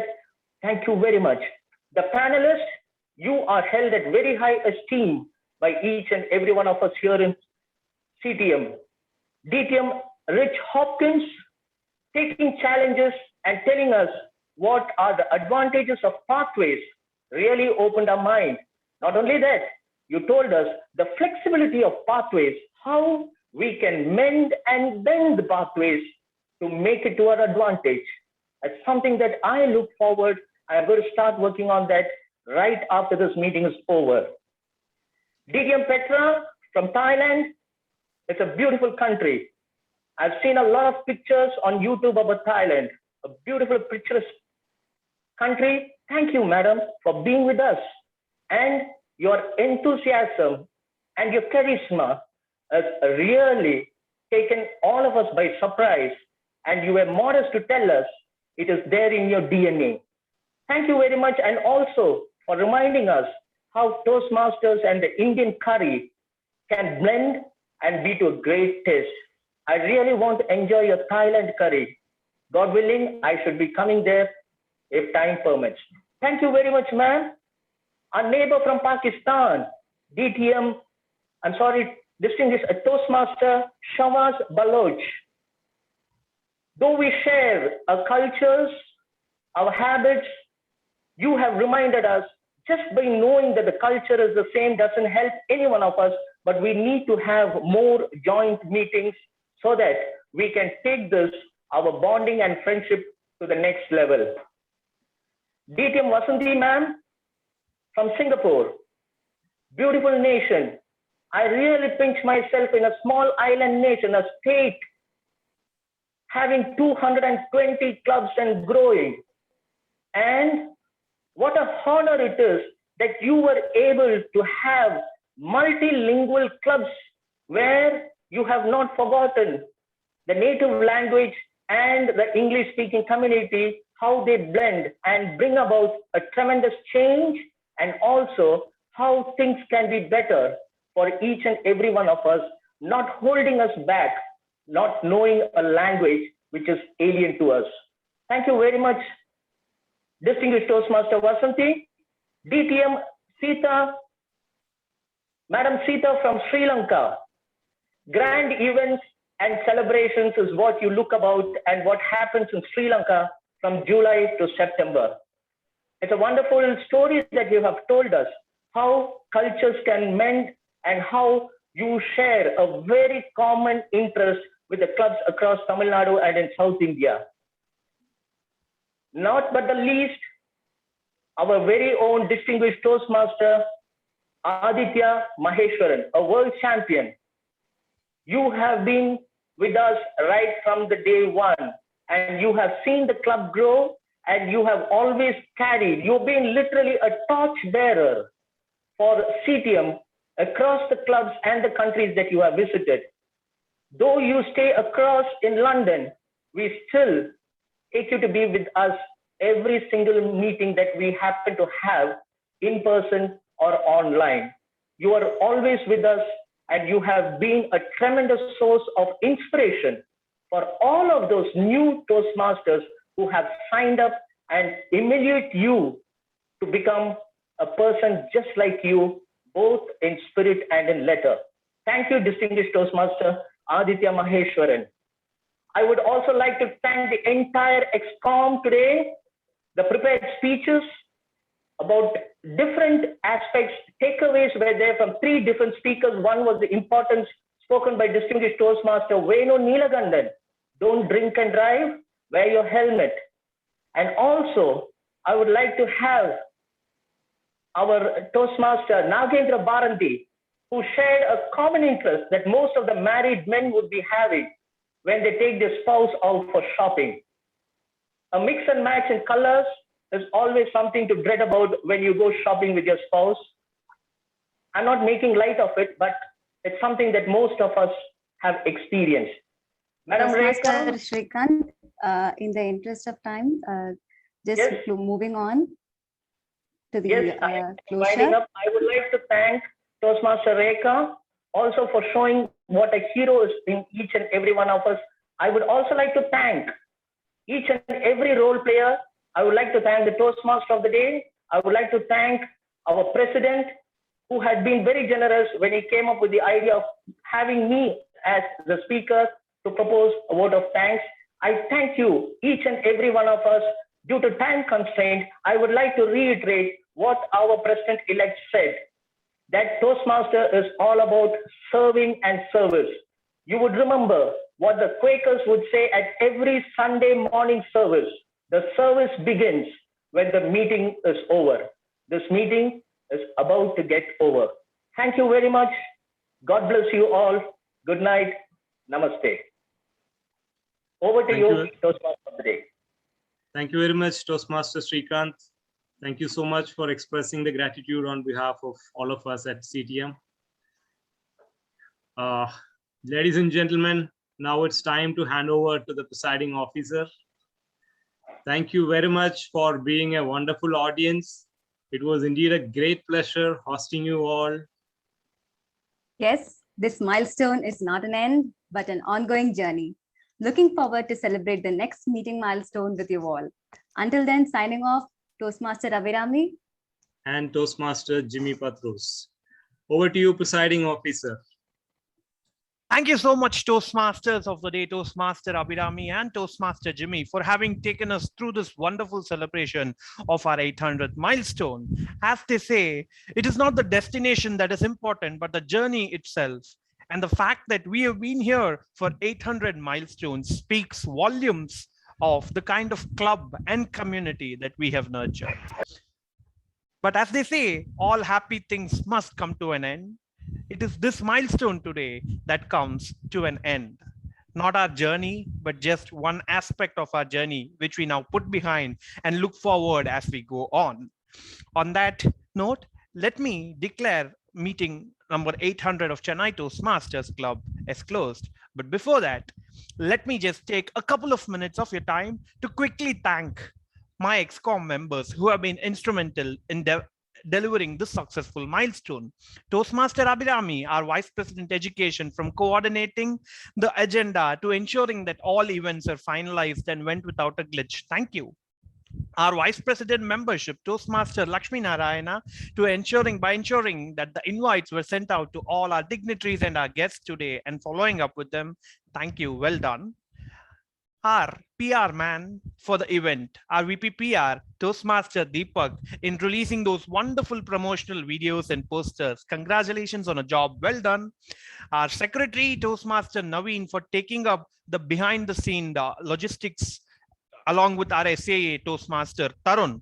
Both of you did a brilliant job on the behind the scenes. Thank you. And our treasurer, Toastmaster Srijit, once again, thank you for being there and ensuring that all our funds and requests were cleared appropriately. Thank you, ExCom, for delivering such a wonderful milestone. And on that note, let us all now quickly switch on our cameras and pose for a happy group photo before we all call it a day. Requesting everyone to please quickly switch on your cameras. Is everyone ready? Yeah. Cheers. Just one more time.